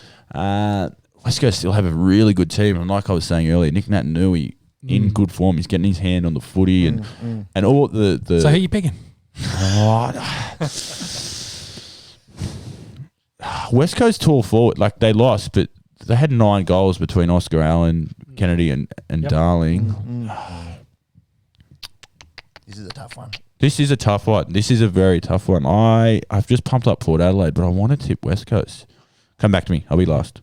I'm going 20 Port seconds. Adelaide. You might want to know what the line, the betting odds are. Monkey, can you let us know? Oh, I reckon this is pick'em. I reckon the line would be 1 point, if that. There's no line. Yeah. Port's favourites $1.90, West Coast $1.94. Oh, this is close. I'm going Port. Yeah, they've looked so impressive. West Coast over at the fortress that is Optus Stadium. Always very hard to beat over there in the West, but I'm going to go Port. Just flip of a coin, really. Yeah, flip of a coin. Port has had them head-to-head last couple of games, including at Optus, but that's interesting. I'll go Port. Yeah, I'll make it boring and do 4 Ports. 4 Ports. Well, there you go. Fort Adelaide, if you would. Fort Adelaide. Oh, God, that was stinky. Nearly as bad as Cameron Linger. I have heard them mentioned before, actually. It's referencing something else. Carlton and Fremantle, they face off 3:20 on Sunday. The Blues, they lost by 21 points to the Pies Thursday night. Harry McKay kicked 4. I suppose was a bright light. The Cripper, he's looked a little bit quiet by his lofty standards the first few weeks. You got some inside goss that he might be playing. Yeah, the word is that he is actually quite banged up, and he's been getting, I think, 25 sort of touches, but it's all sort of handballs, lateral kicking. He's having no real impact on the game, and he's such a big body in the midfield. And when he's at his best, he's crashing through packs. He's feeding it out. He's also rolling forward, but he just looks like he's got no momentum behind him. Yeah. Just looks stagnant, looks flat.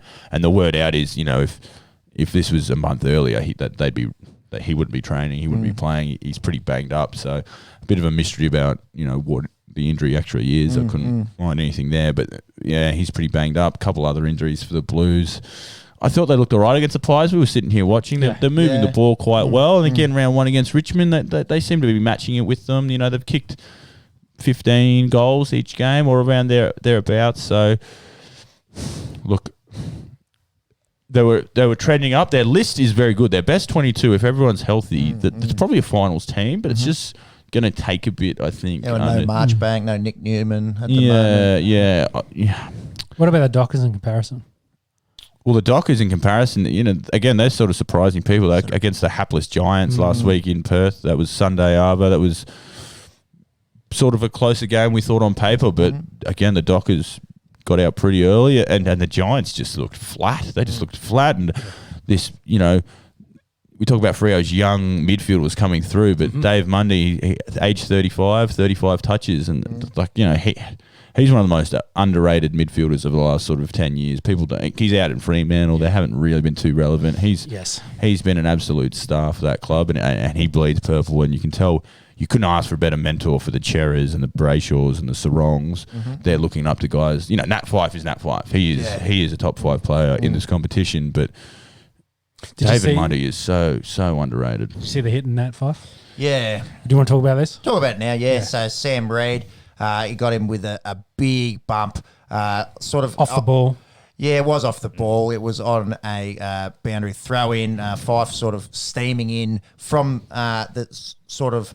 Towards the sideline. He's running towards the sideline. He's sort of... Eye on the ball, not really looking. Ball, and Sam Reid, who's got... Lays him the fuck out. Yeah, and got a fair bit of size on him as well. He's going to knock the fuck out. They'd be pretty similar size. The issue was they're both looking at the ball. It's very different to the Dangerfield one from the week before, where Danger has lined him up and hit him after he's kicked. The ball was not in anyone's possession. They're both looking at it. Do you think Sam Reid was looking at the ball here?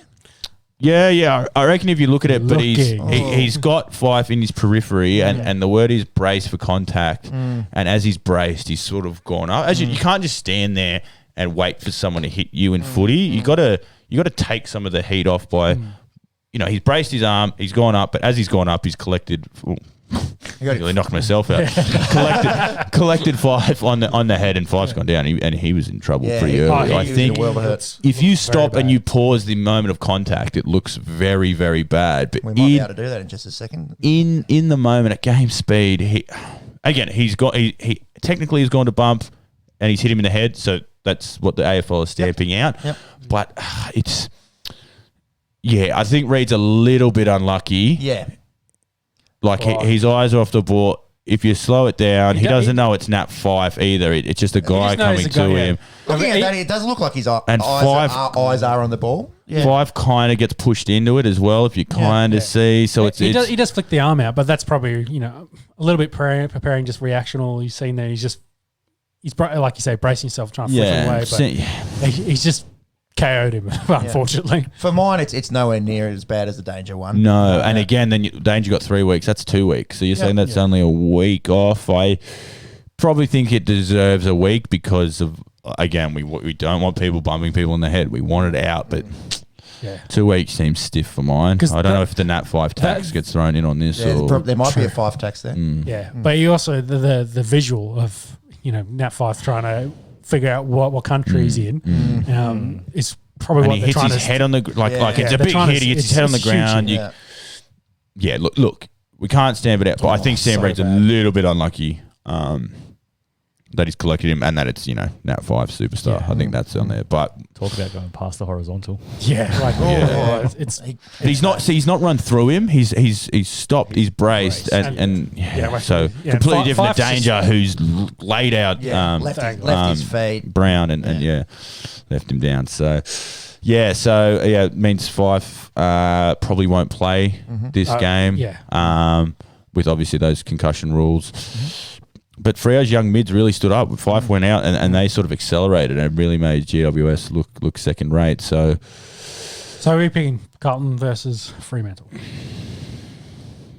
I'm going Freo. I really liked what they did last week. They actually really impressed me. So sorry, Peps, but I think Freo do your boys in here. That's okay. I'm going Carlton. Yeah, I think I might back Carlton to get their first win of the season. Do you know they started 0-2 for the ninth time in a row? Wait, what was that? Are you backing Max? Yeah, I'll back it. I'll back in Carlton. What's the head-to-head in the line? So Carlton's favourites $1.45, Fremantle's $2.77. and the line is 15.5.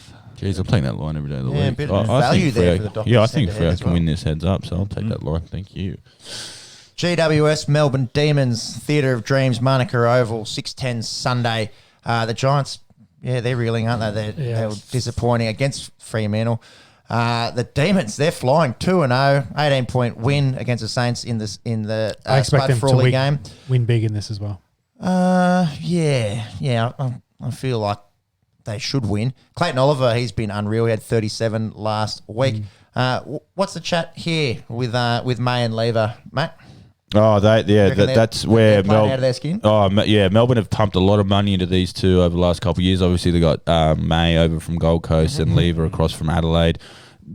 I think between their centre halfback and their fullback, they've got about just shy of $2 million a year that they're giving to them, which is a lot of money for key backs. You can sort of, but the way they have started this season, they are impacting games, and they are. It's not about just stopping the forwards from kicking goals. Their intercept marking has been top notch. They're reading the play, and they're really attacking through those two players. So their midfield is very. They've got that good mix. Clayton Oliver's the in and under. They've got Jack Vine who's in and under. Petrarca is sort of the closest thing to Dusty. He can go into the midfield and impact clearances, or go forward and really kick goals. And the only thing, Ben Brown's on the way back. Tom McDonald's been playing pretty well. Luke Jackson, the young ruckman's coming along, and of course Big Maxi. Like he's.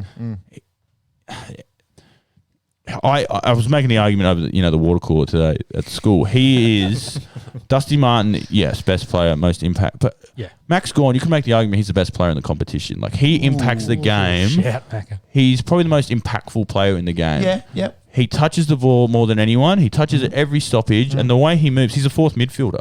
He just happens to be the biggest midfielder to have ever played. The way he gets back and takes intercept marks, he can roll forward and kick a goal. I don't think there's a single player that can impact the game more. And to be honest, his career's sort of been wasted at Melbourne. I think you could have really, the way they've played over the last few years, they've got everything there. They will play. They will make top four this year. Yeah, that is my bold statement. Yeah. Melbourne will play top four this year. They seem to be getting. And watch GWS win this weekend. But honestly, I think you've got this weapon in the middle of the ground. The pieces are all there around them. I am so big on Melbourne this year. I think they may finish second to the Bulldogs. That's how good I think they may be going. Well, they should definitely win this game. I'm back in Melbourne in this one. Yeah, and for the GWS, they got Matt Flynn going up against Max Gawn, and it's just his third start. Yes. Yeah, I'm going the D's here. Yep, same. For Melbourne. D's here. I'll actually be at this game, so I'll give you a line. Monk's head. Head in line. Melbourne's favourites $1.59. That's not bad. Bit of value there. Yeah. The line is 11. 8.5. Ooh. Yep. Different apps. No, I just guessed. Pretty good then. Yeah. GWS has failed to cover the line in each of their last 6 matches as well. Yeah, so that's that slide. That's that slide for GWS. That I heard. So since they made the grand final 2019 against Richmond and they got fucking pants, they are 8-12, I believe it is. They've got 13 players on the weekend played in that grand final. So the list, it's not like they've had this momentous, list switch. But that's still 9 that didn't. Like that's. More than half your team out there, you'd be surprised. Like, they have had to lose a couple of players. Obviously, Jeremy Cameron goes out the door. Guys like Dylan Shearer at Essendon. If you forget Adam Treloar was actually a GWS giant. This was always going to happen. You get in this elite talent. You trade them out for top draft picks. You draft top talent. Then you trade them out for top. This is the cycle they're going through. Their depth is very good. They've got 10 or 15 top 20 picks running around in the twos. Like, their depth's okay. But now they're depth is 19-year-olds instead of guys who have legs in them. So, like we've been talking about in all the sports, you need those veterans to steer them around the ship. But I just the way they played against Fremantle was disgraceful. Like the guys like Josh Kelly, who's supposed to be a top 5 midfielder, he looked lost. Like didn't look interested. It's troubling signs. I mean, it's great to see for someone who fucking hates GWS. I think Melbourne win this pretty handsomely. So last game, Geelong versus Hawthorn. Yeah, MCG 3:20 on Monday. Cats coming off that 1-point thriller against the Lions. Gary Rowan did get that 2-week suspension, as we mentioned. The Hawks 29-point loss against the Tigers. Richmond's pretty good. Tom Mitchell, 37. He's back in a big way. One of the big modern rivalries, isn't it? Then it's only a few years ago that Hawthorn were so dominant. At the top, having the 3P. Trading 1-point victories during the season and winning grand finals against each other. It's just crazy that Geelong, like that 2008 grand final we talked about earlier, Buddy kicked 100 goals. Like that was 13 years ago. Geelong haven't been bad over that stage. They've still been relevant, whereas Hawks have now, they've sort of stretched out. They're sort of, they're at the bottom. They've got pieces there, but they're big time in the rebuild, whereas Geelong, at the start of the season, they were the flag favourites. So, they had to win last week against Brisbane. Again, you don't want to be 0-2. Yeah. But, I can't see anyway. Hawthorn knock off Geelong here. Back in Geelong as well. I think Geelong win this. Geelong here. Yep, Cats all the way. Odds. So Geelong obviously favourites $1.28. Lions 22.5. I wouldn't touch that. I wouldn't touch this guy. I can't imagine this being much of a spectacle either. Cameron's still away with the hammy. Dangerfield out as well. So, maybe Hawthorn think they can have a sniff without those two, but too classy Geelong. Yeah. And that, I think, will wrap up the AFL chat for the week as we get some light refreshments. Yeah, shout out to Mick Ross if you're listening. This is one of our goat mates, and we're having a goat here on the Poor bastards up in Brisbane in lockdown. So hopefully you've got the Esky on to help you get through lockdown, mate. Enjoy it, goat. Or maybe it's making it feel a lot longer. All right. So I think we'll jump into some cricket then, and we'll just finish up with the overall series of England touring in India. The India have won the one-day series. India. They are the India at the moment, aren't they? Yes. They've won their one-day series against England. They won that 2-1.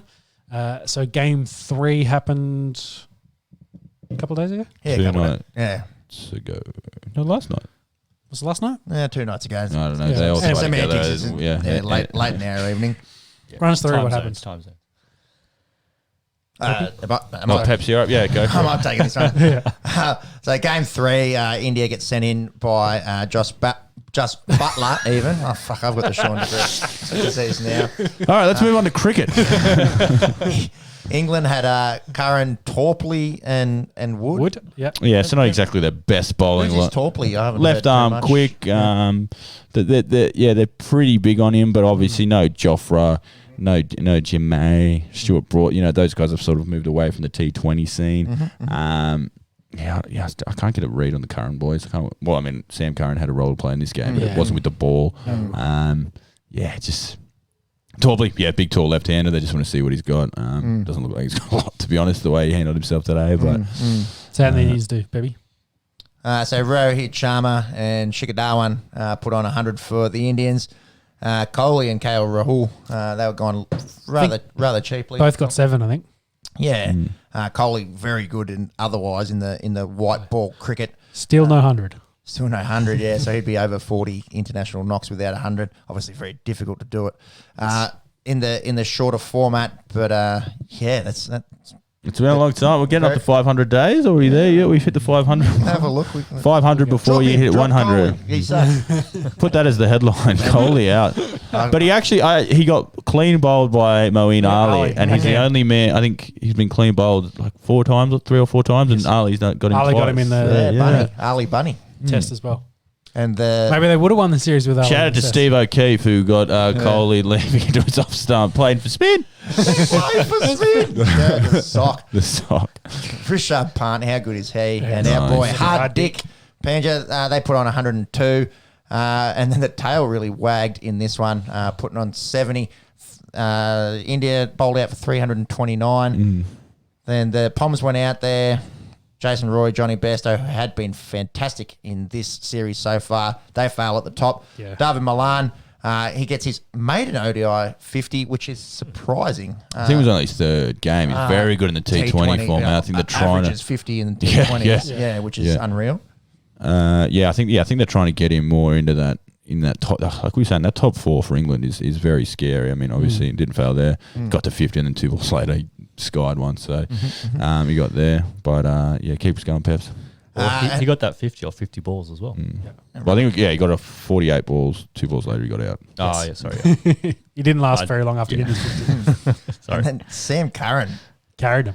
Yeah, 95, not with a bat off 83, and he just ran out of batting mates, really. They fell an agonising 7 runs short. They only needed 13 off the last over. Yeah. Did you cop this? I copped it. He was he was on strike, hit it to long on. They went to run 2, Wood run out at the other end, and then he was hitting balls sort of to long on, and they weren't taking the singles. Yeah. And I think they worked out. Look, we got 5 balls to get 13 runs. It's better off Curran going at it than I think it was Torpley, in fact, at the other end. So didn't work in the end for him. It's probably the right way to go, but he did end up hitting a 4. But just run out of when you're giving up runs, it probably shows where you are at the end, and just again, you make 322 and still land short. Makes it hard when your number 8 is the one hitting 90 runs. Yep. But they made a real fist of it. But that sort of wrapped up the series. India win that. They won the T20s. Obviously ran away the tests. So we talked about how dominant tour. Well, not tour for them, but dominant overall home series. Dominant sport, really. Yeah. But England good enough to win 1 in each series. Yeah, in each, and this, and 2 in the T20. They won 2 games in the T20. And they were were competitive. They were competitive throughout. Absolutely, and we go back to that first test where England, pull up this almighty upset, and we go, what can happen here? And even in the T20s, they went to a decider. This was a decider, but in the end, it's India win all 3 series, and I don't know, do England look at this as a successful tour? What do you boys think? Were there positives from England? Obviously, there were some positives, but can they say this was a successful tour? It's the hardest place to win in the world at the moment. Can you bring up England stats, please? Playing India in India, definitely positives. I think those tests 2, 3, 4 were really quite disappointing for the Poms. Their white ball cricket is really good. I can't imagine. Oh no, I can't imagine India doing as well in England, but. We've spoken about it before. White ball cricket, I feel like these guys are just ahead of everyone else.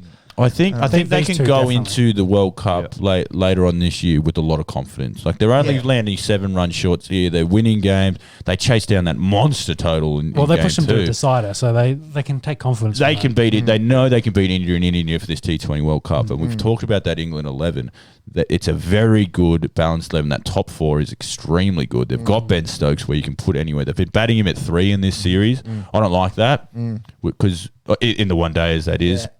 Would you open with Ben Stokes, one dayer? No. Then you don't bat him 3. If you can't open with a bloke, then he shouldn't be batting 3. Yeah. And he doesn't fit that mould, does he? No, I think strikes the ball so well. He's so good at the death. Yeah, I'd rather him 5 or 6. I think he's wasted 3, and he did hit some runs. What did he average? 45 and had a strike rate of 132, which is the most. Obviously, so great, he didn't do too bad. But I mean, again, they were obviously trying something. They're trying to get that extra bit out of this. He did get 99 on one of those. He's an elite cricketer.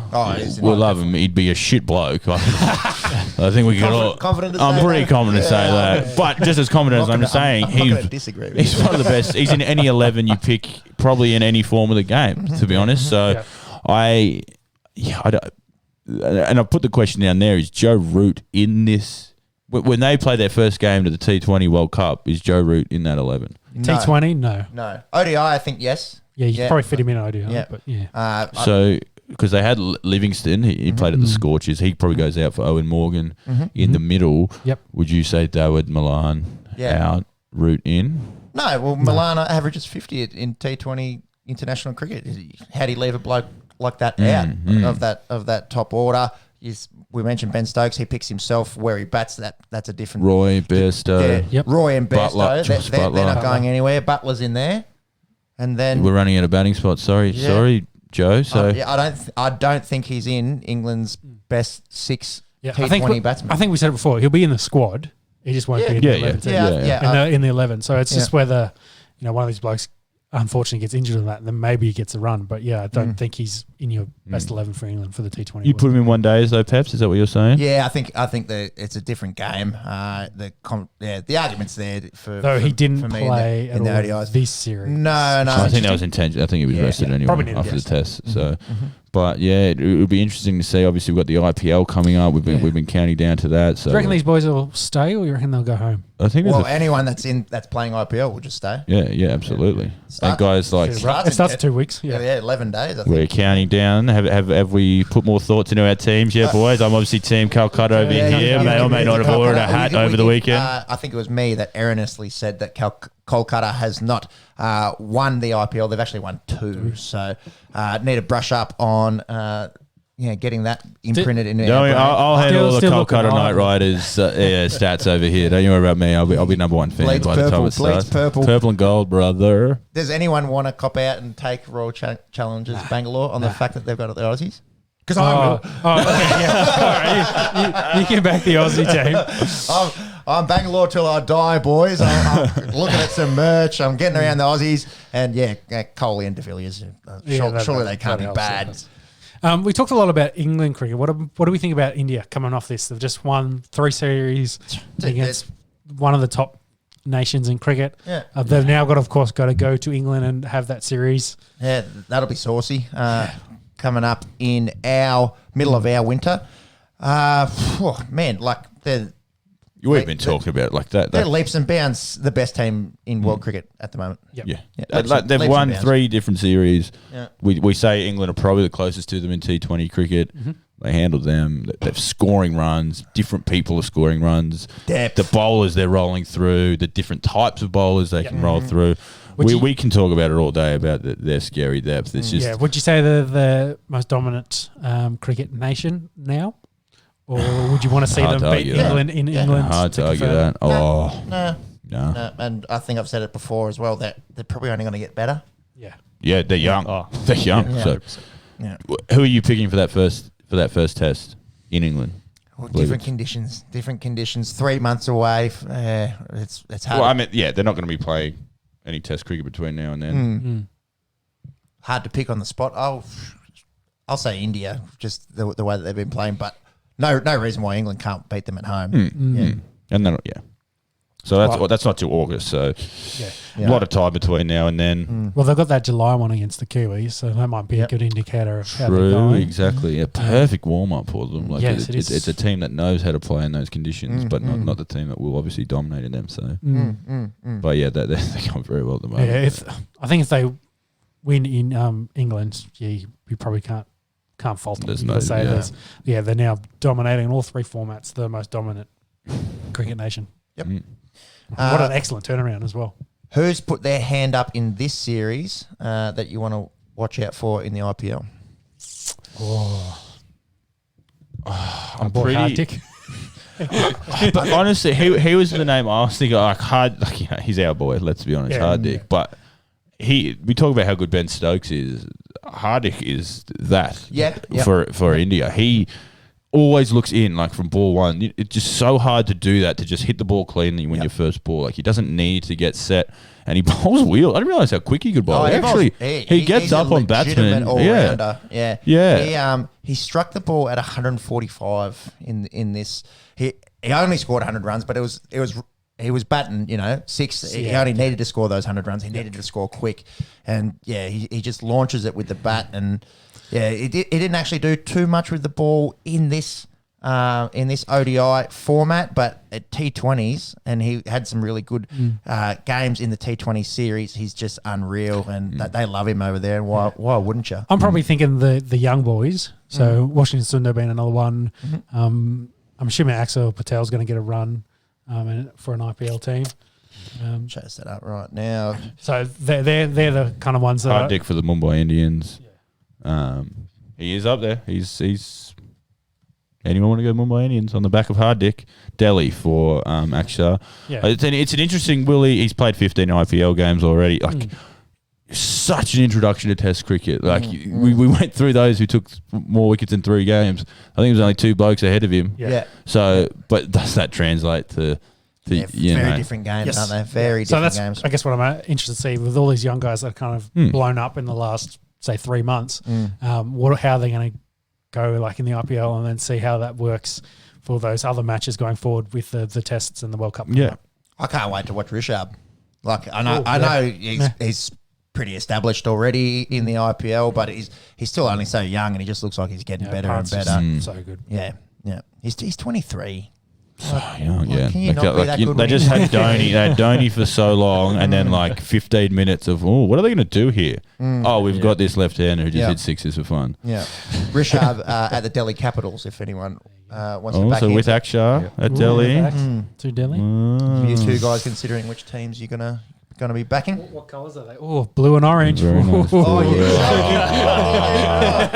There's already blue and orange everywhere. Look, you got the bloody goats. Delhi Capitals. Signs on Can sides. run, man. Who have they got? They got Sam Billings didn't get a game in these Yeah. teams. Like England, They're stacked. don't worry about They're that. stacked. Umesh Yadav, Smithy's playing, Shikhar Dhawan. Jeez, these guys are good. Ravi Ashwin, Capitals. Prithvi Shaw, the Stoin, Rabada, Ishant Sharma. Can I change? Chris Wokes. No, I think purple, bro. Damn, Rahane. That is stacked. Yeah. Jeez, A Delhi. lot of Indian talent there, and Ricky Ponting is the coach of that team.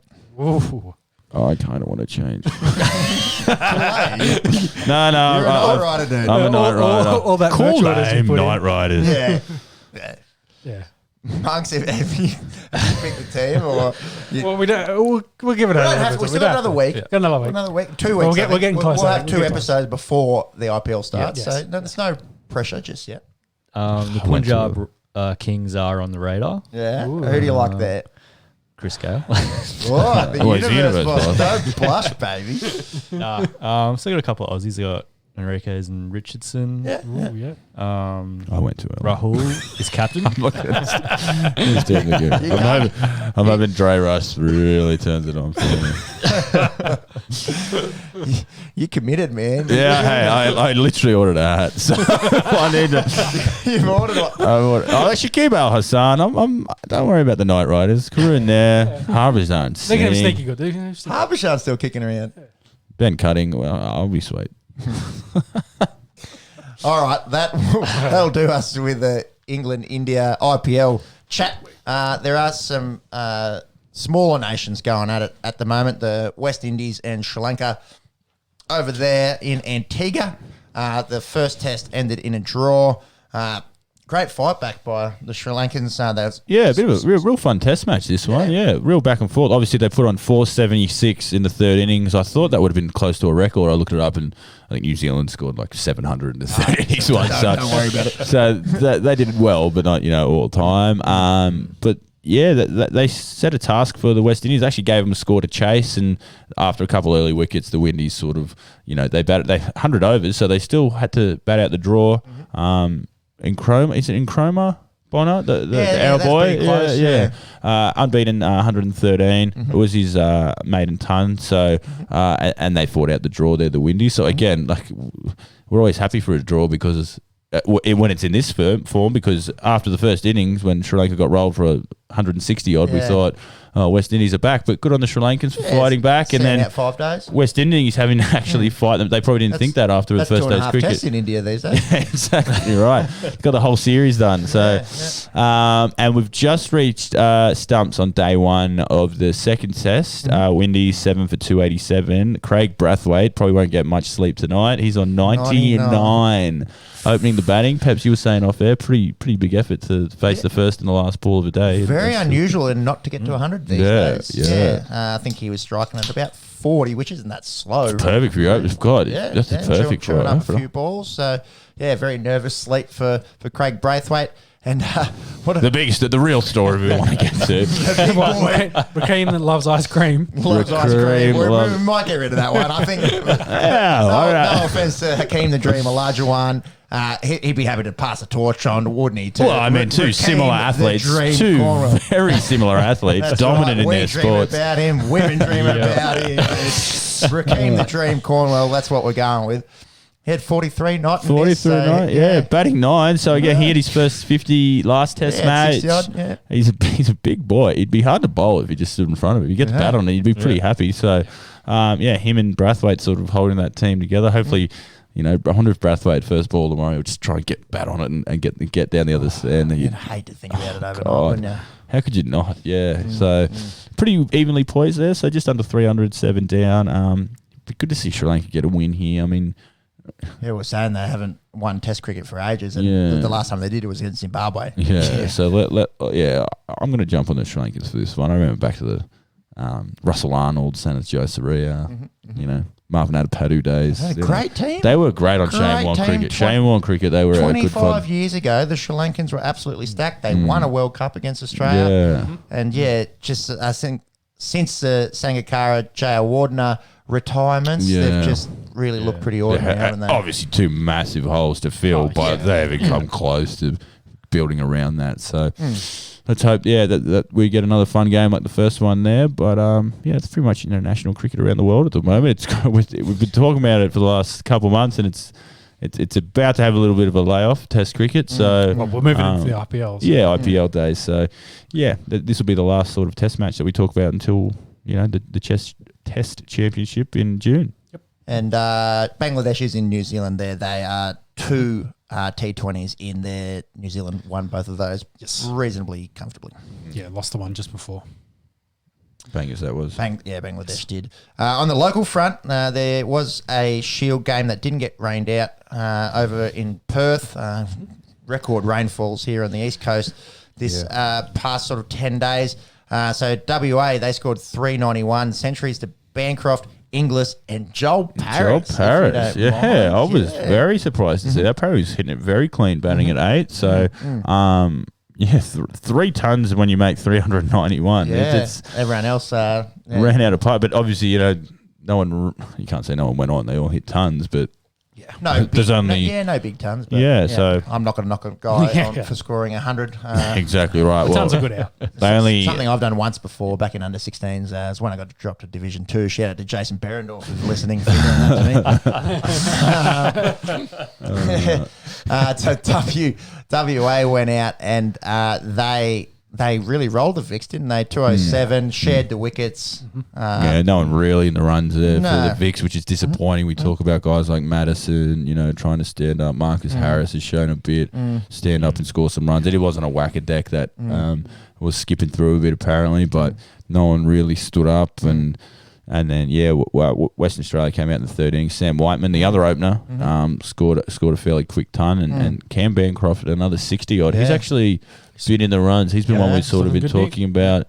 We're pretty set on Pekowski opening with Warner come the Ashes, but Bancroft's played international cricket. We don't have to talk about what happened, but he's saying, there's spots up for grabs. I want to hit runs and be on there. And he's still young. He's scoring runs. So Well, Pekowski as well, coming back from exactly. You don't even know if he will be 100% healthy. So because he's probably competing with, say, Marcus Harris and that for that first guy off the bench that can come in and fill in for either of those spots. I suppose probably still in the conversation. I'd probably put Bancroft above those two, to be honest. At the moment, off form. Yeah, exactly right. So, fourth inning, I think they got bowled for 207 in the first innings. I think it was 206 in their second innings. But Joel Paris hit a ton in the first innings when Ravi Ash went on us and got a fifer in the game. So very good day, very good Test match for Joel Paris. The Western Australia Cricks there was no one really to write home about. Joel Paris sort of opened the bowling, and other than that, there wasn't really anyone. Cam Green rolled the arm over a bit, but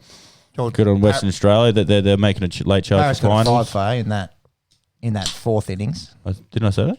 Yeah. I thought you said no one to write home about. Yeah, you got to mention other than Joel Paris. Yeah. I meant the bowling lineup wasn't anything. Victoria didn't have anyone really to be fearful of. It was my apologies. All right, Peps. It's a Tuesday night here on the Esky. We're a little bit out there. We're a bit off, but couple Marsh games as well, but nothing really sort of to write home about. That's sort of domestic cricket. As Monks writes so Steve Smith, he did go. We've beaten this. We talked about this a couple of weeks ago. Like a dead horse, but he has said just in the media that he wants the job. He wants to be the Aussie cricket captain again. Is he blacklisted? We won't go into too much depth. What do you reckon? I'd love to see him captain again. They won't let him do it. They won't let him do it. Tim Payne's probably got 12 months left. Well, as long as he's in the squad, let's put it that way. If he's in the squad, he's probably captain. If Tim Payne gets booted off and they bring in one of the younger boys to be the new wicketkeeper of the future. Yeah, and we've spoken about the captaincy probably going to Marnus or Pat Cummins. I think they're the only two options really. We've all voiced our points on Pat Cummins being captain. I don't think anyone really wants that, but he's been groomed, of course. And we talked about if it can't be Smith, who's the most likely batsman, it makes more sense to be the bus change. Yeah. Too many people who pretend to be interested in cricket and blew up at Sandpaper Gate saying, oh my God, the country's ruined. The economy's going to fall apart. They're the people that kick up stink when Steve Smith gets captain again. It won't happen. Cricket Australia will save face, but... Yeah, but everyone forgets a couple of weeks earlier South Africa were out there licking lollies and sticking it on the No, wall, Aussies never forgot that. We're talking about it. So, it'll be interesting to see. Tim Payne will captain all 5 Ashes games, but after that, then the conversation probably needs to start. It really depends on what they do in that series. Yeah. If they get pantsed and they lose all 5, then, I think he's done. If they lose all 5 to England, drop everyone. I was going to say something really bad about myself. I'll go become a Tibetan monk and just pray and meditate in a cave somewhere in Tibet. How's that? You talk too much to be a monk. They won't let you in there. It's pretty quiet up there in the hills. You got to do a vow of silence. All right. Get Moises in. Exactly. It's like, hey boys, have you seen that local sports team? Like, shut up, baby. Anyways, that concludes our cricket chat for this afternoon. Let's move international over to the NFL. Yeah, kick for the NFL. And I think the big story was the massive trade leading up to the draft in a month with the Miami Dolphins. We kind of mentioned it last week. If they didn't want a quarterback, they were probably a perfect target to trade up with. I alluded to that maybe it was the Eagles. But from left field, the 49ers have moved up into the 3rd spot from 12, gave up a whole bunch of first-round picks and other picks in the process. Miami, of course, go back to 12. Sounds like the Eagles in that process were like, well, hey, we've missed out on the quarterback option we may have been targeting in that process. They're at 6, so they then switch with Miami to go back to 12 because I think Miami's hunting one of those top 2 wide receivers, and 6 is a perfect spot for them. This also all happened on Zach Wilson's pro day, so I think about it was like 10, 20 minutes into the pro day, whether the 49ers or the Jets had seen enough and said, hey, we're picking him, and the 49ers got the word, so then they're like, well, we've got Fields or Lance as a option for us, and they've moved up and said, we're going to pick one of those. Interesting, they've come out and said we want to keep Jimmy G, so he'll probably be the starter this year, and either one of these guys will be the protege, starter in waiting type. Exactly. Is that just to save face with Jimmy as well? Who knows? You're not feeling too comfortable with them making this move. Yeah, surely they're going quarterback. If they get Lance, then I think that's probably makes sense because I think he's a project. He probably needs a year or 2 years to get to that point. Fields maybe a bit more pro ready just because of where he's coming out of the second, how much he's played. Do you reckon quarterbacks go 1, 2, 3 in this draft? Oh yeah, it looks that way. Easy. They don't move up unless they're getting. You don't move up to get a tackle, or you don't move up to get a wide receiver. You move up to get a quarterback. They've clearly seen something. I agree with Sean. They've given up 2 firsts. Well, they've traded this first, and they've given up 2 firsts. Or was it 3?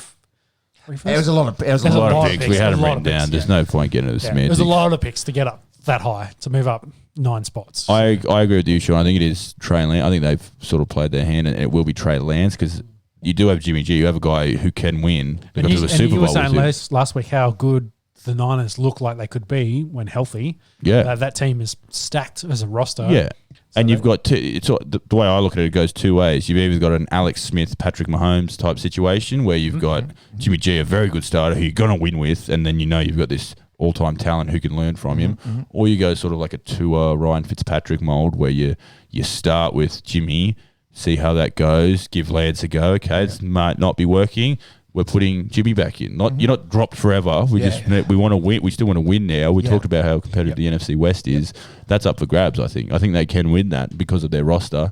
Kyle Shanahan, everyone talks about what an offensive genius he is. If you can put in a mobile quarterback, I think that's with Fields or Lance, someone who will move. And Jimmy G is a bit of a statue. So Yeah, it'll be interesting to see what they do. Quarterback 1, 2, 3.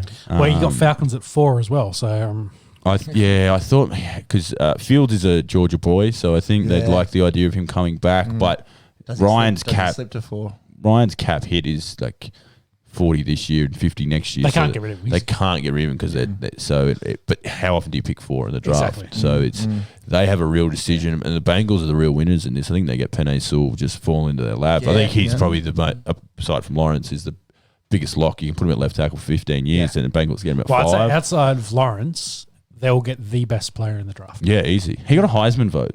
I saw that as a tackle. Got a Heisman vote.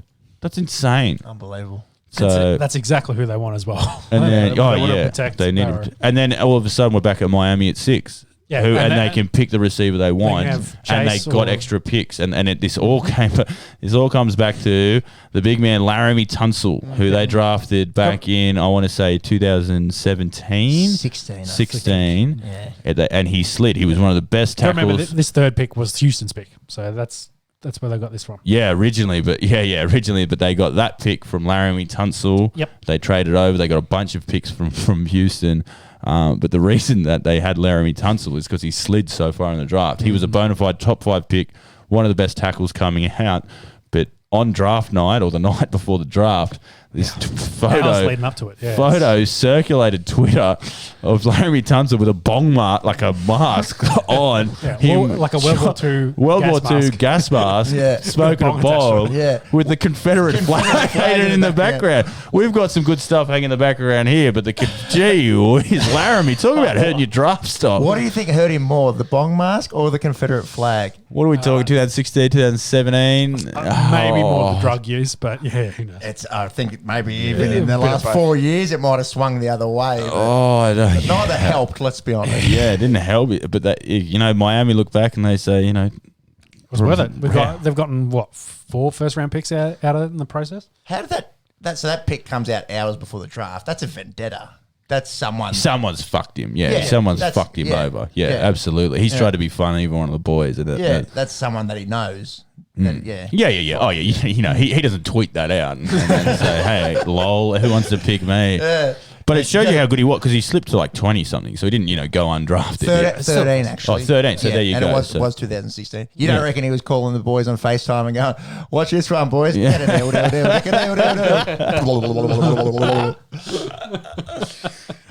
Well, if he was, then I guess Miami can thank Laramie because that bong mask. Maybe they planned it. Maybe this was a big 5-year plan just to land Jamar Chase or whoever it is. That is chestnut checkers.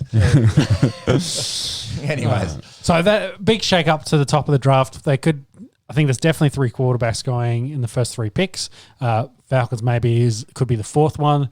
Panthers, of course, still want to get a quarterback. I don't think they'll probably risk Jones at that point, but if there's a run on the 4 quarterbacks that start there, then there could be 5 in the top 10. Like that, crazy.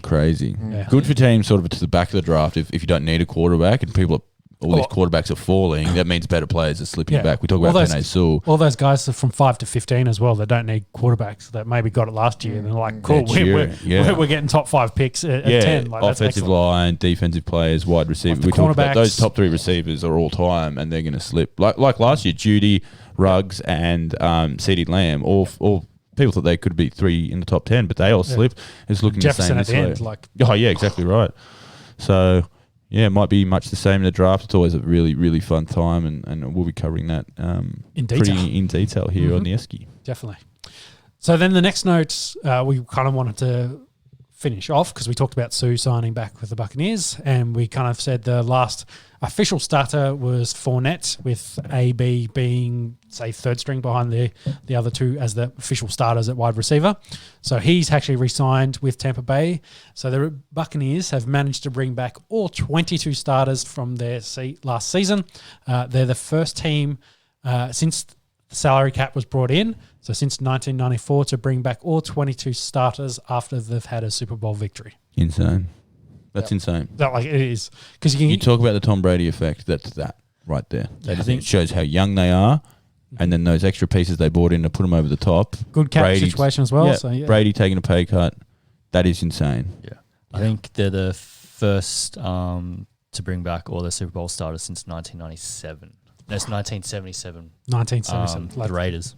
That's crazy. Raiders. Yeah, that's a long time. The game's changed a lot. There wouldn't have been so much player movement.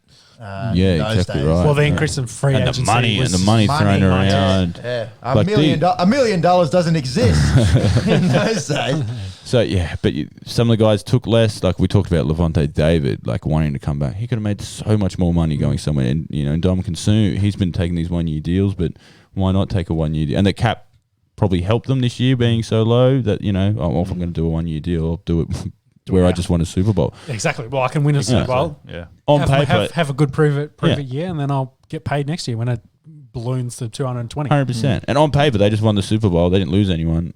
They should just win the Super Bowl. If I'm a Bucks fan, like Monk's over at the other side, I'd be cheering. Add 7 picks to it as well. Yeah, exactly. Get some young talent in there, and I don't know. Yeah. 100%. Can we just like to mention that new Florida Gators cap there? You all in? All into the wang of America. Yeah. I mean, it's the only college football hat I do have. I watched them play live like 7 years ago. Tebow eras or? No, it'd be close though. It's probably like 12 years ago, I reckon.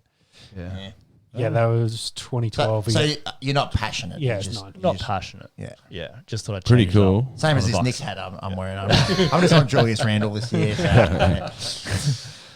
So I guess the next big story we should probably talk about was the movement to the 17-game season. So it's not official, but they've put all the wording out and all the communications happening when they have the league meeting.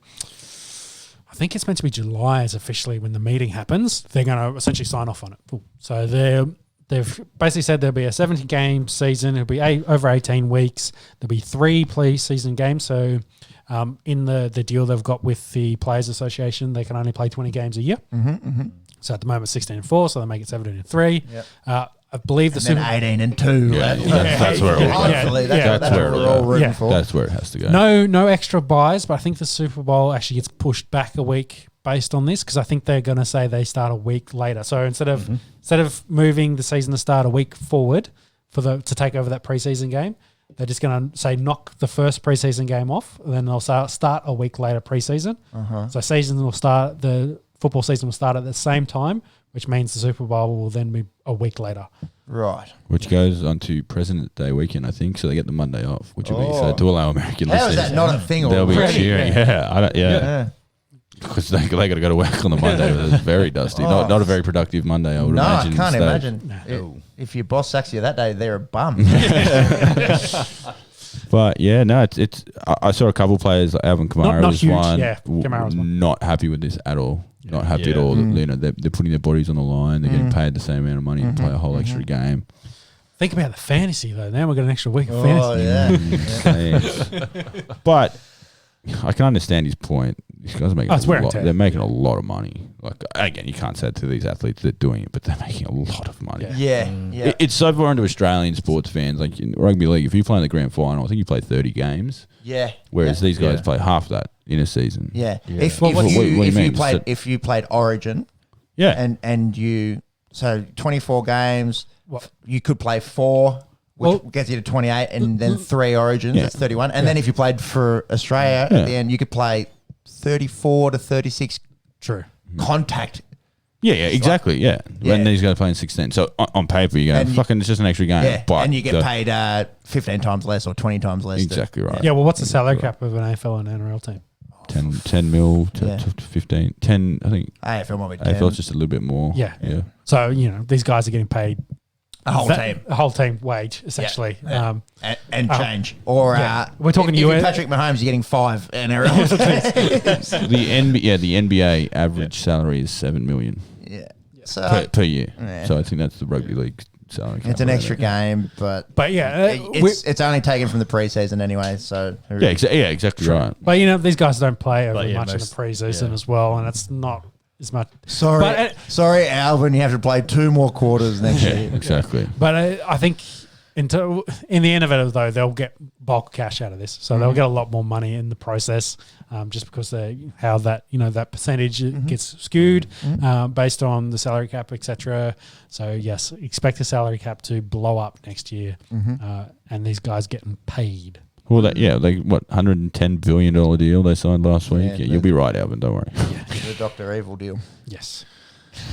Sammy Watkins, what happened there? Well, yeah, there wasn't much free agent news, but the Ravens finally have someone for Lamar to throw to, and it's a guy who's injured every 15 minutes. Sammy Watkins. You were talking him up last week that you wanted Sammy. I was a desperate man. I think he fits in perfectly. They needed a big receiver for the outside. Yes. That's why I just added that note. Yeah, I think he fits in real perfect. They have to draft someone in the first 2 rounds as well. I imagine he's only a 1-year sort of rental thing, just across from Hollywood. And Mark Andrews last year of his contract. So it's kind of getting to win a Super Bowl this year or Ravens, because they're going to have to pay Lamar. They're going to lose some of these pieces. Did they extend Andrews? Nope. Did. Boyle has an extension. Great blocking tight end, Boyle. Yeah, exactly. So him and Andrews perfectly complement each other. So, yeah, good on Sammy, good on the Ravens. They actually did something which is pretty cool. I just wanted to talk about Ravens for a little bit. So that's all that is. Did we talk about Malcolm Butler? Oh, I think we did off contract because we kind of mentioned the cards. The only thing they really needed to add at this point was corner, and they've gone out, as Pepe has alluded to, they've signed Malcolm Butler to join them in their secondary. That's a good get for them. And fill the big shoes of Patrick Peterson. Yes. Veteran in. I'd say they go to the draft, either JC Horn or Caleb Farley. I think they'll still pick up. Not Joyce Horn. Yes. As we worked out last week.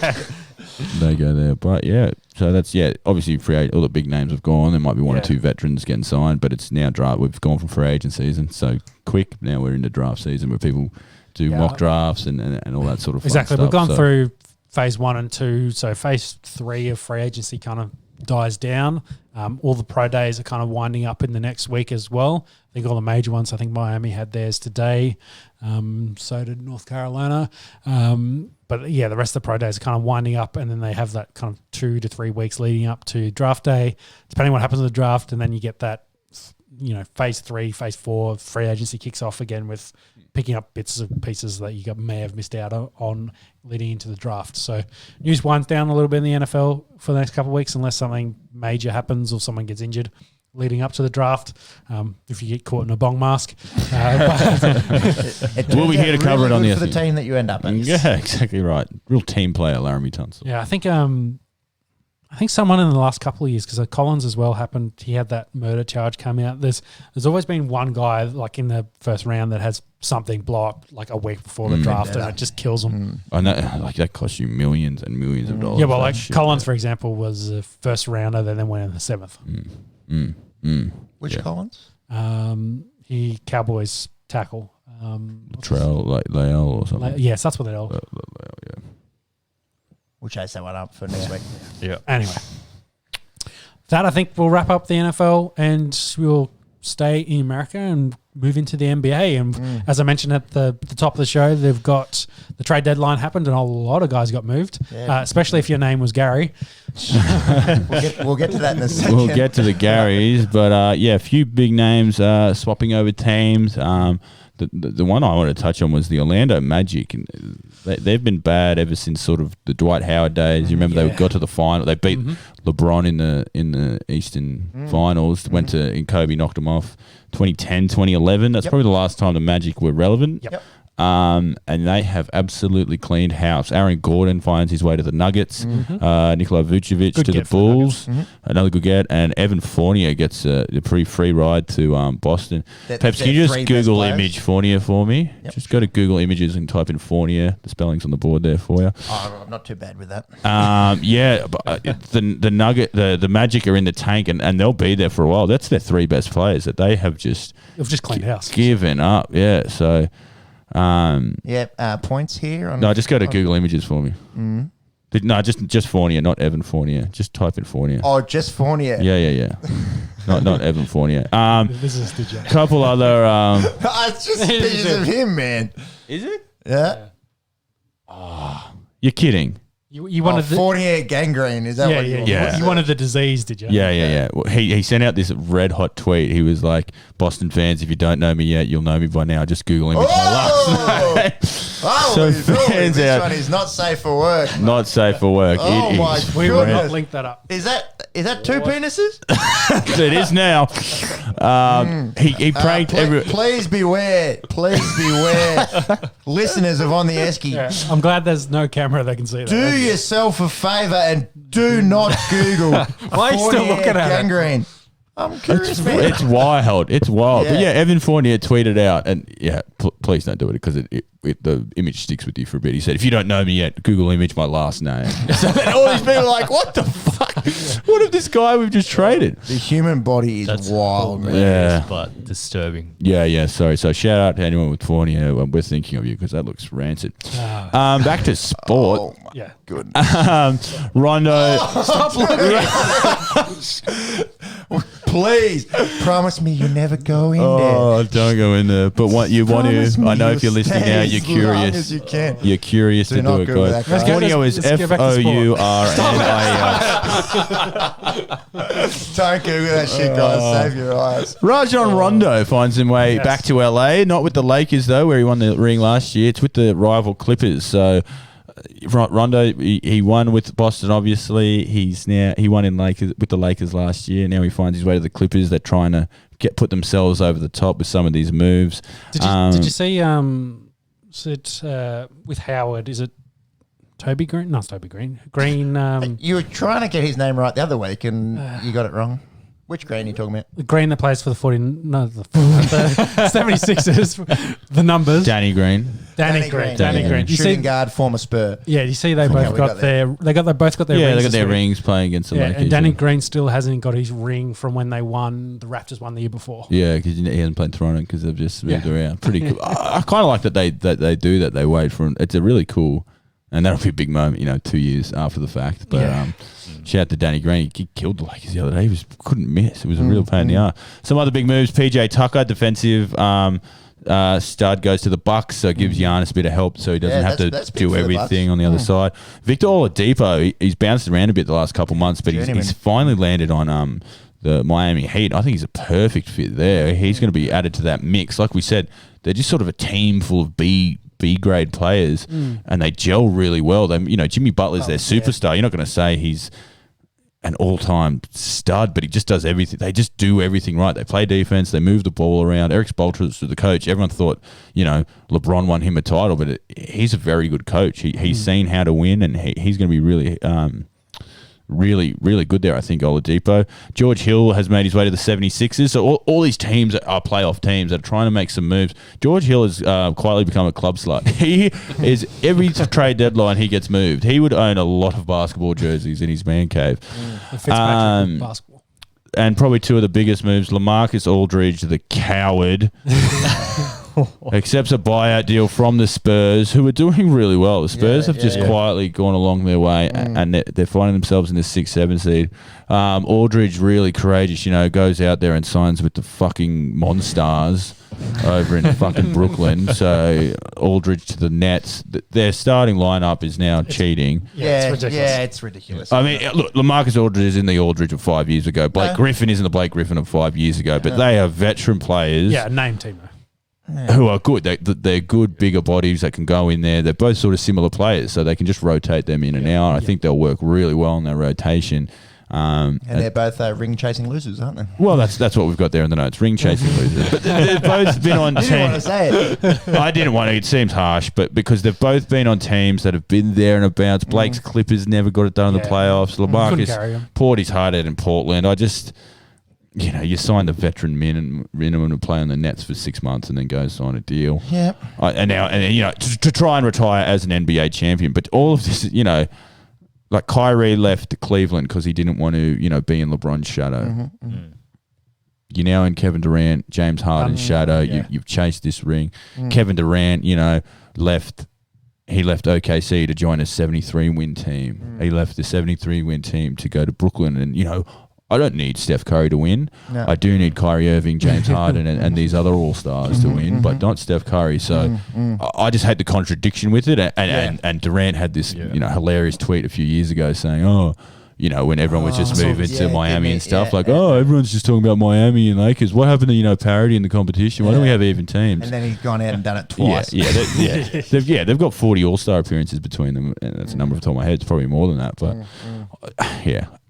salty Lakers fan who actually went out and picked up Andre Drummond, which is, look, similar fucking thing. But, Lakers, like we said, they're not going to have LeBron for a couple of weeks. AD is still on the way back. Yeah. They need another veteran presence there and someone who can crash the boards. And I think that's actually a really important thing that the Lakers were lacking is rebounding. And Drummond's the best rebounder in the competition. People are like, he's a scrub, he's a throwaway. He's averaging 17 and 13 this year. He's a good fucking basketball player, a good defensive player who can also score the ball down low.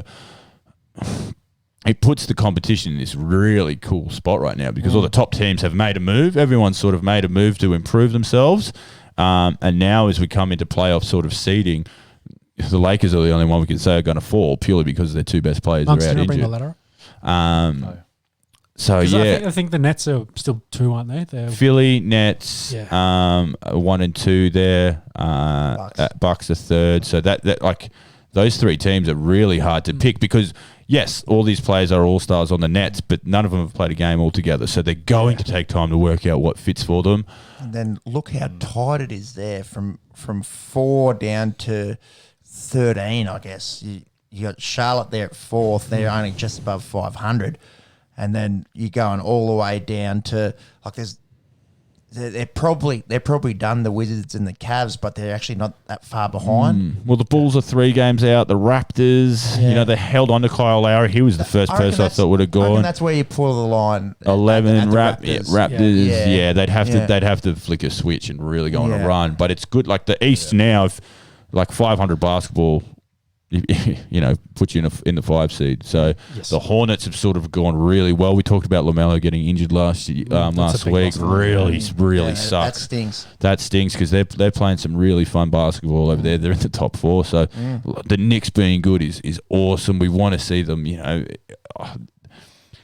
Celtics being down at 7, I imagine them and the Heat sort of go from 7 and 8 up to sort of 4, 5, 6. Yeah, you'd imagine. With the moves they've made, just veteran bodies, good coaching, defensive basketball. Hawks, there and about. Trae Young seems to be getting his stuff back together. Yeah.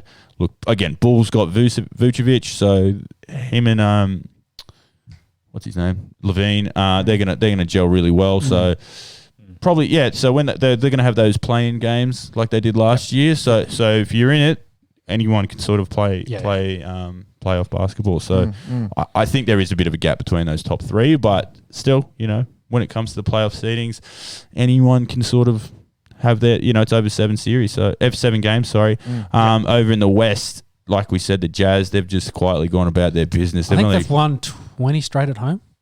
20, really? I think that was a stat. Fortress, so 20 and 2 at home there.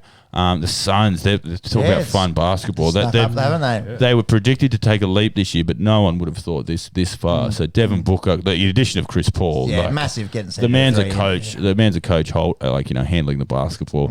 Clippers, and then we talk about the Lakers there. The Nuggets bring in Aaron Gordon, as we said earlier. They probably look to go into that top 4. Dame and the Blazers there at 6. They're only 2 games behind the Lakers. Everyone's predicting the Lakers here to sort of fall off a bit of a cliff. If they can just keep it together, they do have a couple games in hand where they can sort of maybe stay around that top 4 seed. And then going down, Warriors down there at 10, 10 seed, but they're only a game and a half out of the 8. So again, like we said, Spurs have just quietly gone about their business, and they're a solid, fun team to watch as well. So how many games they got left?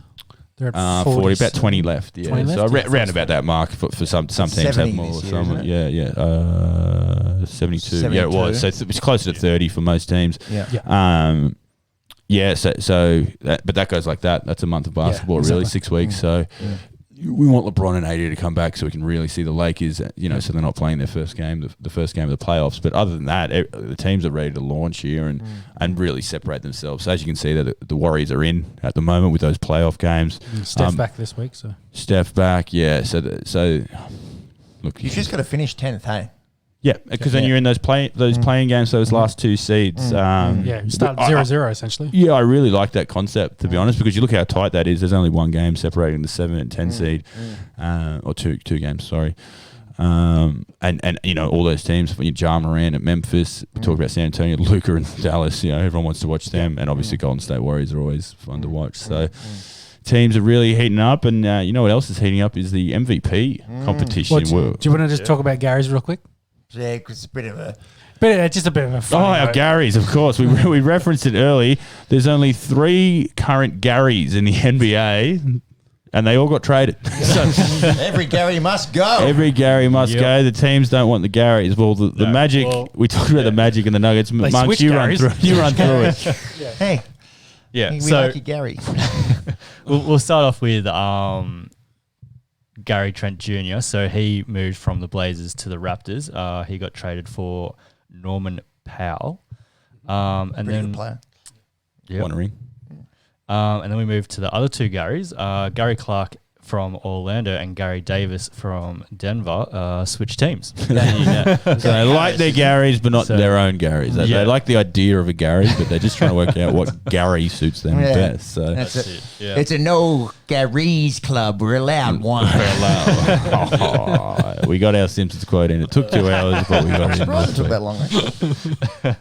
As I said a bit earlier, the MVP conversation sort of heats up. We thought, with 30 games left, there's still a lot that can change. We're 2/3 through. So. 2/3 of the way through. So we just thought we'd run through some of the guys, going forward. We've sort of nutted it down to 6 guys. The runaway favourite at the moment is Nikola Jokic. We talked about it a few weeks ago. His numbers are very impressive. He's going at 27 points, 11 boards, and still 8 assists for the big man. Yeah. And he's got the Nuggets. We talked about their sort of slow start. They were there about 500. They're up to 5th in the East, and with the Lakers' injuries, there's no reason they can't push themselves if it's up into the 4th or the 3rd. Well, Aaron Gordon's a huge addition, I think. They play really well when they've got one of those stretch forwards who can make plays offensively. So Jokic is the favourite. My sneaky pick right now, and I hung shit on the Nets a bit earlier, but James Harden is playing lights out. We talked about him taking on the point guard role and facilitating. You're not having to put up 40 points. It helps when you've got, like we said, 4 All-Stars on the court with you, but he's averaging a league-leading 11 assists along with 8 rebounds and 26 points, if you don't mind. We talked about them being second in the East.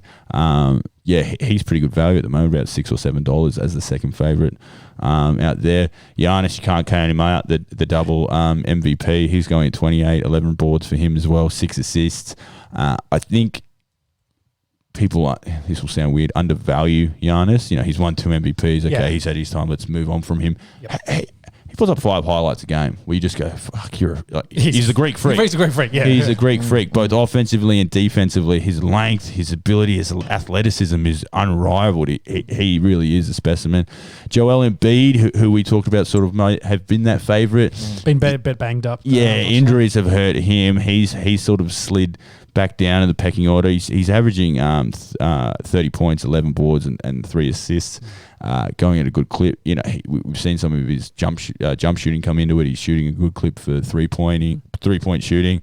I guess what might hurt him, and we'll get to LeBron next, he's been hurt not playing, but his team is still best still winning in the East. So we talk about how valuable he is if he's out there and they're still playing top of the league. Whereas, we talk about LeBron, you can't have an MVP conversation without the best player of all time.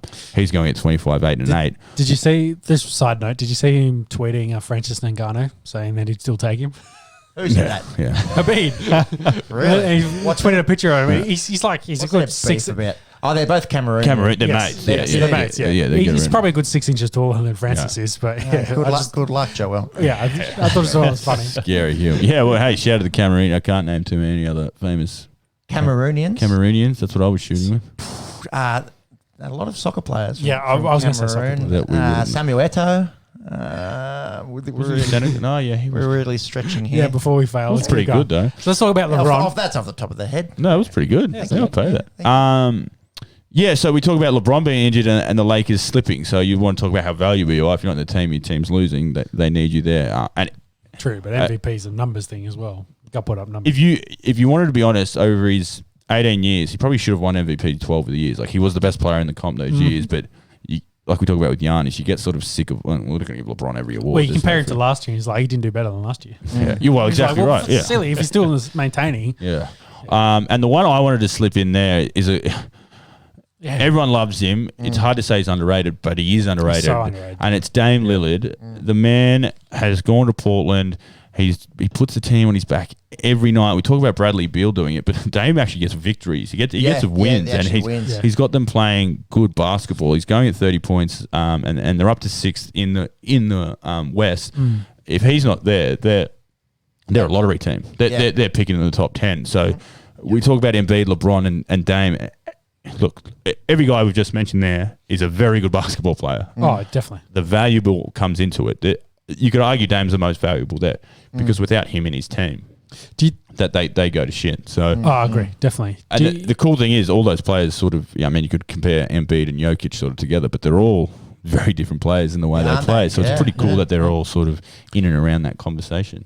Do you think someone like Luka might move into that conversation? I think or maybe he's a year away. Yeah, I think early days he definitely was. He had a couple injuries as well. I'd probably put him just below Dame there. I think he has to win an MVP in the coming years. I think as Dallas get a little bit better and they get a few more victories under their belt, that's the other thing. Everyone we've named, who we've got there, Dame's got Portland 6th in the West. So those other 5 guys are all in the top 4 in their corresponding conference. So that has to play a big part. And that's what we sort of were knocking Jokic about. You're putting up these stats, but you're not really doing well. Well, now they're winning games. So it's actually translating to victory basketball. You're not just putting up stats like Russell Westbrook, who we'll get into in a moment. You can put up as many stats as you want, but if you're not winning, you're not valuable, as far as I'm concerned. So out of those boys, who are you backing at the moment for MVP? I'm taking Harden. I think he's had a little bit of a renaissance, a little bit of a boost going to Brooklyn. I mean, again, playing with that, it probably hurts him having these guys on the team with him. But the way he's playing, the numbers he's putting up, I'm pretty. I'll ride with Harden. This end of the table. Jokic, can't go past him. Boring, I know. Favourite. It's a good boring pick though. Like this 7-foot guy who's not how centers should play. Again, we talk about Shaq. He had 8 dimes. It's impressive we've got 2 centers in that list. Yeah, absolutely. Yeah, Marks. Jokic as well. I like Dame as an outside favourite, but Jokic is just killing it at the moment. Monkey's reading my mind. I was going to money for that. I was going to back the Joker. You get the $20 Nugget for Dame. You get I love me some Nuggets. He's a rightful favourite. He absolutely should be favourite because the way he's playing and willing his team to victory, it's really cool to see. And to say you want an MVP when all these guys are in their prime will be a really cool thing to say for the next sort of 10, 20 years. Oh, definitely. Like if he beats out those other boys, that's crazy. Yeah, that's it. But same with Monkey. I'm backing the Nugget, the Joker, and Dame is probably my smoky. Yeah, on that as well. So Nugs and Nets have never had an MVP. Wow. Oh, there you go. Yeah. So I guess Melo never won one of those. Yeah, one of those would break that. I guess Melo's probably the biggest name playing for the Nuggets in the last 2 decades. So Carmelo. I don't think I was. There's 2 Melos. 2 Melos getting around these days. Yeah, no, you are right. That concludes our NBA. Well, we just mentioned Russell Westbrook. Oh, we didn't actually say. We did. Yeah, we should cover this. It was a ridiculous day. Yes, he had a ridiculous day today. So he's now got his 16th triple-double for the season. It's in 36 games. He now owns the most triple-doubles in franchise record for the Wizards. No, in franchise history. Franchise history, yes. Yeah. So in 36 games for the Wizards, he got more triple-doubles than anyone else did in Washington Wizards history. Yes. Wow. So, again, Macca likes to talk about... I think MJ played for the Wizards towards the end of his career. It was very late in his career. And not many games, but yeah. Yeah. But it just shows it. But I think the crazy stat was he was the first person to ever do... he scored 35 points, 21 assists, and I can't remember the top of my head his rebounds. 14 rebounds. 14 rebounds. But yeah, that 35 and 21, first player to ever do that. Wow. Like, that's mental. Yeah. Did they win the game? This one, I think they did. Yep. But they're 16 and something on the year. Beat the Pacers. Yeah, they beat the Pacers. Yeah, Mac, we don't need to fire you up again about the triple-double. about Oh, but it's nearly like a triple-double because the quantity of how he did this. Well, I was just saying, he got them the victory. Like that's the key that's the thing. important part. It helped you Stat win. padding. Yeah. Yeah. It's all well and good to rip down 20 rebounds, but he got the 21 assists, was it? 21 assists, yep. So 35 that's points. at least 40, 50 points that have come from Off you. his hands. Yeah. Plus the 30. You've contributed to nearly 90 points. Yeah. That's insane. So And I was just saying before, he's the only player to ever do the 35 and 21. pretty sick. Did you say he's got the most? Yes, we did. Yeah, We covered the sorry, I did have to leave the room to take a phone call. And that shall conclude our NBA chat for the week, and will get us into the On the Esky final round. Yes, yeah. And to kick off the final round, we'll start off with the fighting. So the big off card, of course, was UFC 260. How about some Malaki to kick it off? Yeah, Malaki, Jamie Malaki. So Aussie fighter. Yeah, essentially the replacement for the Volkanovski fight, because, of course, that had come off the card, so they needed to bring an extra fight onto the main card. So they brought him up. Taking on Kamara. Is it Kamara? Karma Worthy. Started off very quick and then just hit him with a nice, I think it was right hand on the chin, and Worthy just asleep. Yep. Straight away folded him. Got straight through his guard. It looked like he dropped his hands for just a second there, and Jamie got him right on the chin. He improves to 13-4. Didn't fold him, face planted him. That's the difference. Worthy did the face His plants. feet really go from underneath him. 40-second knockout. Won me a little bit of money on the weekend. Thank you, Jamie. Be keeping an eye on him, the 26-year-old. It was crazy from one angle. It didn't even really look like he. It didn't look like it sort of just glanced him across the and chin. he said it after the fight. It's like it didn't feel like I hit him that hard. But the ones that knock him out of those ones. So it's just a clean shot. As you look at Monkey's Bills there. Yeah. Just having a look. Yeah. Oh, my God. Just touches him on the chin, right on the button. And I say he dropped face guard. plant. It was half a second that his hands were down. And That's all it took. I think it was a Lightweight. It was left. Yeah. It was left hook, not a right. So that kicked off the main card. Great start. KO to kick it off. And then the girls came out. We had Miranda Maverick, who comes in as a bit of a hot favourite, and she pieced apart Robertson. Yeah, went the distance, but Miranda had a... on the feet, she just so dominated. Yeah. Robinson, I think, won the second round, won that.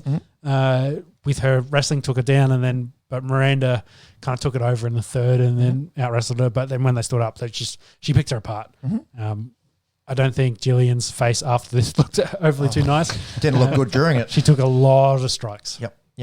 Moving into the first of the big three speaking fights, about blokes taking strikes. Oh, man. Almeida ate some from Sean Sugar O'Malley. Yes. How good is O'Malley? Yeah, he picked him apart. Yeah, he could have finished him in the first, and he does like the walk-off, Sean O'Malley. This one, for me, it didn't even look like he was trying to do the walk-off. It looked like he was looking to the ref saying, do you want me to murder this man? Yeah. Call it off. He's done. Yeah. And to Almeida's credit, like, he's got a chin on him. There's no questioning that. He took a heap of shots. He took an absolute battering. He needs to have a couple months off, Almeida. Man, it was kind of like it was getting hard to watch for me. Like, I like O'Malley and I respect his craft, but yeah, this was an absolute flogging.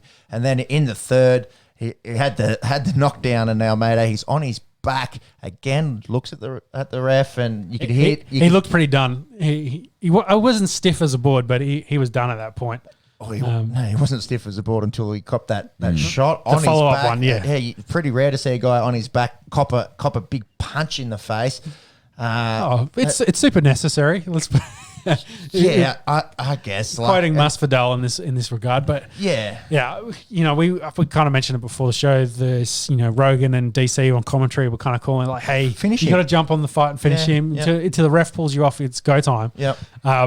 Then they saw this one and they're like, "Oh yeah, maybe they should have stopped it." Like it looked bad. Yeah. And it's a huge shot. Like it was, right hand that started at a 90-degree angle all the way out, big windmill. Yeah. Just. Absolutely, just the walk up to him and just the casual, I'm going to put my fist through the floor here. Like a lamb to slaughter. This bloke's taken over 100 significant shots from me at this point and hasn't really touched me at all. I'm winning this fight handedly. And then drops an absolute bomb on him and knock him out. What do you think about O'Malley calling himself undefeated still? Like he just doesn't count that loss. Did you see? Just doesn't. It's just not on his. So good attitude. Good attitude. Wrong. He lost. did you see Bruce Buffer was introducing him, and he's a fighter with 12-1, and as he said, with one loss, and as he says that, O'Malley goes 0, just for the camera, just a sneaky little 0. Well, that's what he thought. He has lost, but yeah. Anyways, there's no questioning his entertainment value. Yeah, but what division they fight in? That's it's not welterweight, is it? No, it's not lightweight either. Are they the one down? So Alamedi has got a 45-day medical suspension. Yeah, that's pretty standard. Actually, that's a bit short. Yeah, honestly. well, They usually have 60 Malaki days. has a 180-day suspension. Really? Or might have broke his hand in the process. Yeah. Depends on what it is, because usually they have to get medical clearance. It's essentially like you suspend, don't do anything unless you get medical clearance. So they get a doctor to confirm it. Yeah. Yeah. So for a guy that had X-rays on his right wrist. Told you. So 40-second fight, knock a bloke out is probably hand or wrist related that he needs to get sorted. Bantam. Yeah. So he might then challenge.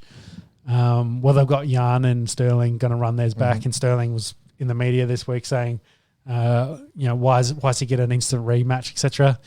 Considering he was winning that fight 4 rounds to 0 and then threw an illegal knee, I guess that's probably fair for a rematch. But those two have got to do it. Then they got Sandhagen fighting TJ Dillashaw. Sean O'Malley's probably pretty close to that. I think that's probably where he'd be. He might be 6 or 7. But he'll be close to it. He had that drug ban as well, which has probably kept him out of that upper echelon of the UFC. But I'd say this big knockout will get him that should back, catapult him. Fly back up the rankings. So then they follow that up with the welterweight fight. Finishing off. Sterling's there, 1. Frey's actually pretty low. Well, I don't know if that's not in the 15. Not in the top 15. And that's maybe it hasn't been updated. Up to date. No, that should be up to date. So yeah, they update him pretty quick. Yeah. The rankings. He's still got a fair few fights before he's taken on those top of the everyone loves watching guys. Yeah. So then we move on to welterweight with Woodley taking on, how do you say? Vicente Luque. Luque. Yeah. So Woodley taking Luque. Luque is kind of being up and coming in the division. It grappled early, so they were, like when I say grapple, clinching and up against the cage, switching position. The first minute didn't look bad for Woodley. The first 90 seconds. He came out very aggressive, like he was committed, like he wanted, not like his Stephen Thompson fights, like he wanted to come out and actually hit a bloke. But they... as soon as they separated, Luque kind of finded a home for, I think he hit him with a straight to start with, and then, just finished it up from there. Woodley had the stanky leg a little bit, was a bit wobbly, and then, falling across the cage, hit the cage, bounced off it. He was still trying to throw bombs, but in that point, he was getting hit, went down, and then with a Von Flue choke, Luque finishes it up and gets the win in this one by the sub. To finish that up for Woodley, he's 38, off contract with the UFC. Lost 4 in a row. It's probably a question of it's either he retires or maybe he might go to Bellator for some fun fights. But at this point, I think he's probably done in the UFC. Each time he goes out there, he looks like a shell of the man that he used to be. And the absolute killer that ran through Robbie Law. Yeah, loved him. At the peak of his powers, but... Yeah, it's hard at that age, isn't it? And still physically looks in great shape. In great shape, but the last 4 fights have been pretty telling. So my intuition would say that he's done in the UFC. Maybe you're right. Maybe he grabs a bit of cash at Bellator or somewhere before the body really starts to give up. But I don't think he's at that elite standard now. Yeah, in the not UFC anymore. No, not more. Unfortunately, the division's kind of moved on for him. So then the big one, the baddest man in the world, the heavyweight. Yeah. So Francis Ngannou, the new baddest motherfucker on the planet. He knocked out Stipe. What did you say, Sean? What did you say? Do you want me to remind you? I said you said Francis has to finish him in 2. Finish him within 2. Otherwise, Stipe, I think probably will take him most of the distance and finish and end up winning decision wise. Scary, dude. Scary. And to kick it off, it was a straight. I can't remember if it was a left or right straight, but it's a straight punch. It's got through Stipe, which has rocked him.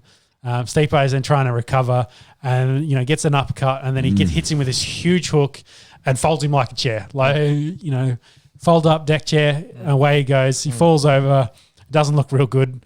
Seeing some of the pictures of Stipe's face afterwards, he's swollen. Yeah. It's like, it's not even a huge hook. It's like another left straight that's just on the but just testament clean to Ngannou's power. That's not a big wind up or anything. That's just a left jab. So what's kick? Yeah, left straight kicks it off, knocks him down. He gets up. He's getting hit. Nice right uppercut. That right uppercut tag. Yeah, I'd say Stipe. Unfortunately, to his credit, he kind of looked like he's trying to get in a gunfight with this. He's thrown back. Yeah. Maybe he should have dived in for a takedown. But interesting enough, French just defended his first takedown. Showed some good defense. He's obviously been working on his wrestling. He's a well-rounded fighter now. That's fucking crazy to think. So that's probably maybe the reason why Stipe didn't, duck down, try to take it. But he was trying to fire back and throw some jabs. But at that point, you can't get into a gunfight with this guy, can you? No. This guy brought you brought a water pistol. He brought bazookas. So. Yeah, indeed. We did mention we were a little bit concerned maybe about the octagon time with Francis finishing guys so quick. His last 4 fights, I think, went for 2.5 minutes. Hasn't had to grind. Hasn't had to grind a fight out. Hasn't had to go 5. So that's always. That's my point. That's why I thought if I got outside 2, maybe he'd start to fade and it'd be a bit difficult for him. He's just showing that elite power is unrivaled and he can't be matched. So, the guy called John Jones, he's been bulking up, trying to get that weight to come up to the heavyweight division. You see what he tweeted? Yeah, show me the money. Show me the money. There's a bit Dana White's response. Yeah, so Dana White at the press conference because they talked to him about it and said, pick up the phone, call the matchmaker and we'll sort it out. Yeah, show us you really want to fight this guy. Yeah. So kind of put Jones. He first called him out, telling him if he was Jones, he'd drop down to 185. Instead of fighting, and then kind of putting. I don't want to say put Jones on blast, but kind of putting out the point of Jones is scared. And Jones is like, I'm not scared, kind of thing. Do you think Dana actually believes that, or is it just the theatre that is the UFC? I think Dana's kind of trying to theatre. And I think he's just like, I don't want to pay John Jones $30 million to do this fight. I want a cheaper deal on that. Yep. So John Jones today was coming out about, it was like, the disrespect, cut me, let me go from the UFC. Really? Yeah. That's that bad? Yeah. And a lot of tweets that then got deleted, of course. I'd say it's both camps at this point trying to position for the best money for their fighter.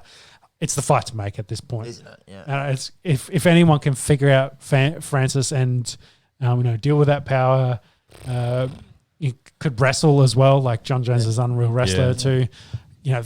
He's that guy that maybe can fill that picture. But man, that power. It's the same thing with Deontay Wilder. Like it's unreal power, and you just need that guy that can figure that out, like Fury did. So, this kind of Stipe is super underrated as a heavyweight champion. Probably the best heavyweight champion just based on his resume, who he's beaten, and the longevity. I wouldn't say probably. I'd say definitely. Yeah. The defended it the most over everyone else. But Francis just brings it into mainstream. He's that Mike Tyson kind of guy that you can all get around. Africa, of course, Cameroon, they absolutely love him. Third African champion now. Yeah, well, the most for any content. Yeah, between Usman and Adesanya, they've got 3 African champions. That's the world in the UFC. A huge week and a changing of the guard. Yes, a big change in the guard. And, there's some other fight cards coming up with UFC 61 and 62. 61, 62. Anyways. Yeah, yes. Sorry. Yes. We're in the 200s. Sorry. Yep. I'm just making it smaller. It looks like Connor and Dustin are going to run it back. It's at 264. So it looks like it's getting close to being booked as well. Yeah. Of course, Dustin missing out on the lightweight title, which I think is at 261 or 262. So it's all coming up. It's actually, no, it'll be 262 because Masvidal and Usman's coming up on 61. We talked about that card. We'll talk about it more when we get closer. So I think to finish off the fighting, we kind of mentioned it last week, poorly. Tszyu versus Dennis Hogan, who's Irish-born, fought for world title 2 fights ago. He's lost both those 2 fights since then. Now lives and resides out of Brisbane, I believe. He's in Australia. Right. An Irishman moving to Australia. I haven't heard of that. So, of course, this fight's in Newcastle tomorrow night. Bit of chat. Hogan's sponsor is PointsBet, and the fight's sponsored by Sportsbet. Yeah. So competing against that. So he wants to wear it on his trunks. They've come out and said, no, you can't do that. So both the promoter said, you can't wear those trunks. And he says, I'm pulling out unless you let me wear my trunks, my sponsors. That's what we agreed to in the contract. And that was the number 2 thing on their agendas after, we're in a bidding war as to who's sponsoring on the Esky. They're really going after each other, we heard. It's 1 and 1A from what I hear, So, at this point, as of all that chat, this fight may not go ahead, which will be I think they'll sort something out, but it'd be crazy. Yeah, they'll work something out. But you have direct competitors of the same sponsors. It's hard, but I think Tim Sue's very short favourite in this. Yes. They're both essentially, whoever wins this is probably heavily favoured to have a world title fight. Right. Yeah. Following this. Yeah. So we put them both in that picture as number 1 title contender. Yeah, the fight's for the right to have a shot at WBO super welterweight title. Yeah, and they both weighed in fine, 69 kilos, point something, I think was the weight for the super welterweight division, and they both weighed in fine today. He looks like his old man. God, he looks like he does, doesn't he? Yeah. He's a little bit taller than his old man, but definitely. The face, He's got his mum's legs. So... Say it to his face. No, I meant as in he's mum's a fit bird. Let's put it that way. As in she's got long, sexy legs. Come on, stick with me here. Keep digging up. Say that to his face. No. I'm good. Oh, me hammy. Oh, I have to stay here. So moving on from fighting, we'll go into the Formula One. We mentioned this poorly again last week with the Wookiees, but we've got the rookies this time. Yeah, and it's time for Pepsi's pee break. Yes, go for it. So the Bahrain was the first race. It happened Sunday night for us. Of course, I don't want to say of course. Hamilton ends up winning this race. It was close. It was a close race, very close. So Mercedes... pit early, lap 14. Red Bull stay out. Verstappen, of course, in the lead. They stay out an extra 4 laps and then pit on lap 18, thinking the undercut might not work. But in the end, it did. So Hamilton takes the lead on this. Then I think they did 2 pit stops. Through the second pit stop strategy, they couldn't really pick up any positions in that regard. So Red Bull's overall pit strategy for this maybe not real great. They were quick. They did have an under 2 second pit stop, which is crazy. You get 4 wheels in 1.9 seconds. It's insane. It's bananas. It's cool to watch. Yeah. That's sick. So the main bit I think was the final lap. Max may, or not final lap. I think it was third. Second. Oh no, it was the second last lap. Second last lap. Max makes a pass. First corner or fourth quarter? It's one of the early corners in the track. Max makes a pass on Hamilton. He completes the pass with with his whole car. So all 4 wheels over the white line. So technically not on the racetrack, which in the rules you can't complete a pass over that. So race control calls Red Bull and tells him, hey, you got to give the position back. He does, but then ends up finishing behind Hamilton. Hamilton holds on for the win. He ends up being 0.7 of a second behind. So great to see Red Bull. They're going to be competitive. Hamilton and Bottas both on the podium. So Mercedes, of course, going to be up there. Good to see McLaren finished 4th and 7th, showing that, hey, they're going to be competitive too. Perez. Ricciardo got hit by one of the AlphaTauris early on in the race, so that sort of took him out of the race a little bit. Yes, did as well. But I also... We'll stay down here. I'll nick that one then. Perez, I think, also span very early, and so he was back. So he was, I think, was driver of the day to get back up into the 5th spot. So no, he started out of pit lane. Yes, his car died on the. He didn't want. He died on the formation lap. So he had to. He was out on course. Had to completely do the old IT turn it off and on again. Yes. The reboot. And then but great race. So from last to fifth is where he ended up. So he got driver of the day. And our boy Ricardo, of course, as I mentioned before, finished seventh. The rookies, so Yuki, I don't know how to say his last name. Sonoda, the Japanese. So he's 20, I think, finished ninth in his first race. Not a bad outing. Who's he racing for? Is it Alpine? AlphaTauri. AlphaTauri. Yeah, he's raced with Gasly. With Gasly. Okay. Ninth, first points for him. That's excellent. Michael Schumacher finishes in 16th. And no points. No points, of course. No. But it's actually 22 cars in this year, it's not 20. So there was 4 DNFs, so he was third last in the end. Obviously, Michael Schumacher. Yes, yeah. Yes. There's still only 20. Still only 20? I thought it was 22. 22 would mean there would be a whole new team. Oh, yeah, that's what I thought. Okay, no. So he did finish last then. Yeah, 4 DNFs. Yeah, 4 DNFs, and he did finish last. And then the Russian villain, they're calling him, Mazepin. Yes. Mazepan. Yeah. During the off-season, there's a video coming out of him groping a bird's breast. Oh, no.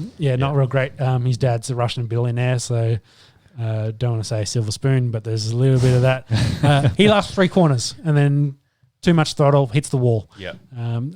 Ends his race. That's very much his style. So back in F2, he was a very aggressive driver. Was definitely liked to brake late into corners, trying to overtake people, give a lot of people lots of nudges. So it'll be interesting to see how he goes in F1. But as you mentioned, his dad's a Russian billionaire, so it helps. Yeah, it helps. You guys are brave with your shit talking tonight. I tell you what, you really stepped it up going into the Russian oligarchy. Yeah. we love the Russians. Yeah. He's going to win the championship. That's what we're saying. So the next race is 2 weeks away, I think, or 18 days. Yeah. Yep. Yeah, on the 18th of April, it's in Italy. I think that's at the Ferrari's test track. I don't actually know. Emilia Romagna Grand Prix. Yes, I'm pretty sure that's Ferrari's test track, that race. That'll wrap up motorsports.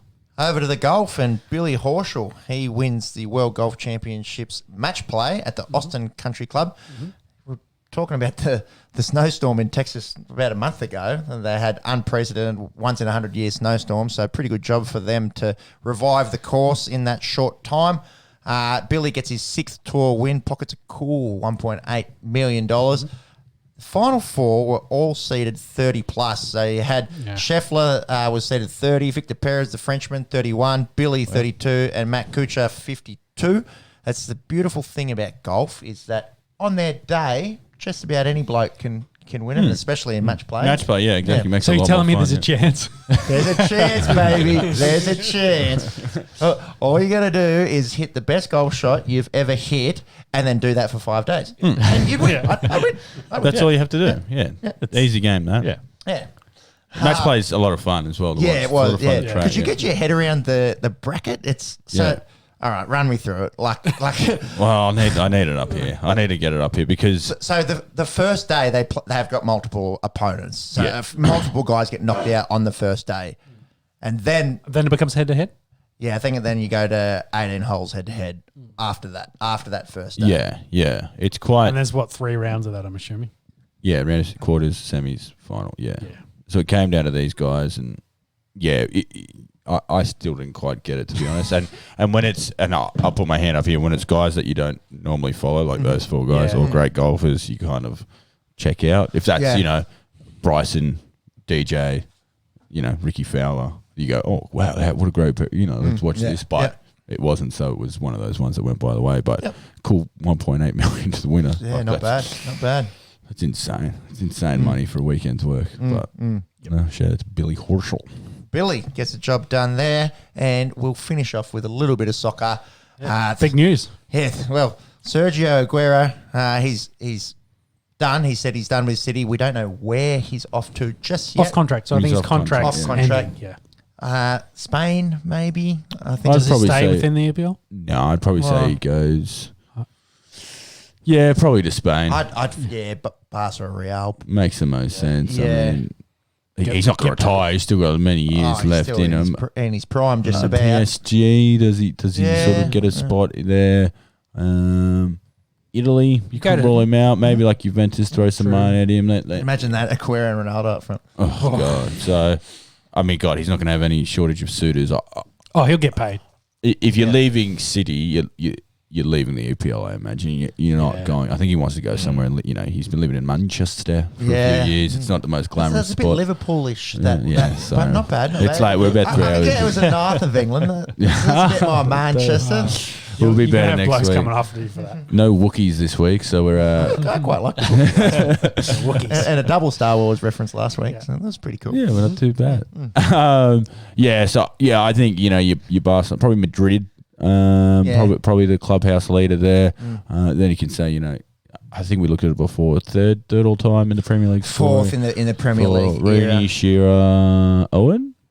No, Andy Cole. Andy Cole's third. So United. 2 United legends there, and Alan Shearer's he's got like 260, and Rooney's like 208 or something. He's eons ahead. And first spot there. And everyone thought, if anyone's going to do it, it's Aguero. He's in the best team. He's going to be scoring goals. But I think Alan Shearer he'd be pretty happy hearing this. His record's pretty safe. His record's going to be fine for a long time. Harry Kane, interestingly, is going up at a phenomenal rate up that list. So if he stays in England, there could be a shout. There's some talk of him maybe staying in England, but moving around to sort of a bigger club. So he's obviously a Tottenham. Tottenham. Not that small little London club. Spurs. That's actually pretty big news. Interesting timing. Obviously, we talk about them pretty much wrapped up. Well, not pretty much. They've wrapped up the Premier League. They've obviously got some Champions League left. Maybe they can send out arguably the best City player of all time. He's definitely in the conversation. So his accolades that he's won rival any City player. So how old's Kane, by the way? Not very old. He's younger than me. He's 9th there in the Premier League era with 160 goals. He's 100 off the top, but he's only, say, 80. Oh, sorry. He's doing well for an 80-year-old. No, sorry. He's only 40 goals. I said I doubled it. He's 27. He's 40 goals away from, say, Rooney in number 2. So he's definitely going to pepper Rooney at 208. He's got the equal with Thierry Henry, the best goal per game ratio there, 0.68. So that's very impressive. Again, Aguero's right there. So he was at the right clip, 181 in 271 games. But yeah, unless he goes on a tear and scores 80 goals in the last 8 games. Frank Lampard beat 600. But yeah, like I said, you could probably say the best City player of all time. Goes off, probably the best Argentinian to ever do it in the EPL. Big rap. Contrast into styles of play. The South American flair. So credit to him. I mean, obviously that goal he scored against. I want to say QPR when they won, that Aguero sunk United Hearts fans. When they sealed the deal on match day 38. That'll go down as the greatest finish to a Premier League season. That you'll be hard to beat. God, the United players sitting at Sunderland watching that on the replay, so shattered. Sucks as a United fan, but God, I'd love a season to go to. Day 38. Day 38. Minute 92 of day 38. We don't have to watch this. I don't want to watch this, Monks. Come on. I talked about it. That was hard. About how good it is. Yeah, it was hard enough to talk about it. Now we get to look at Jack Bird instead. The stomper. But that's the biggest news coming out of Soccerland.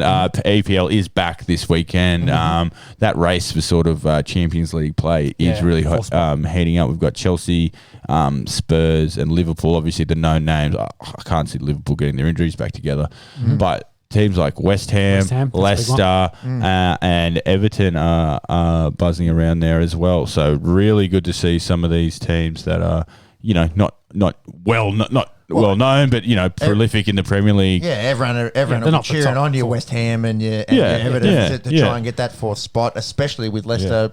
You'd think going to be playing Champion League football next year. Yeah, awesome. Yeah, they're 5 points clear of Chelsea in 4th, and then it's 2 points to West Ham, and then a couple points with the rest of those teams we were talking about. Arsenal wavering in 9th is just always funny to see. So, 9th is probably the best they can hope for at this stage. Well, and they've really turned it on to finish 9th. Yeah, they've had to put some games cruising together. around about 13th, 14th most of the year.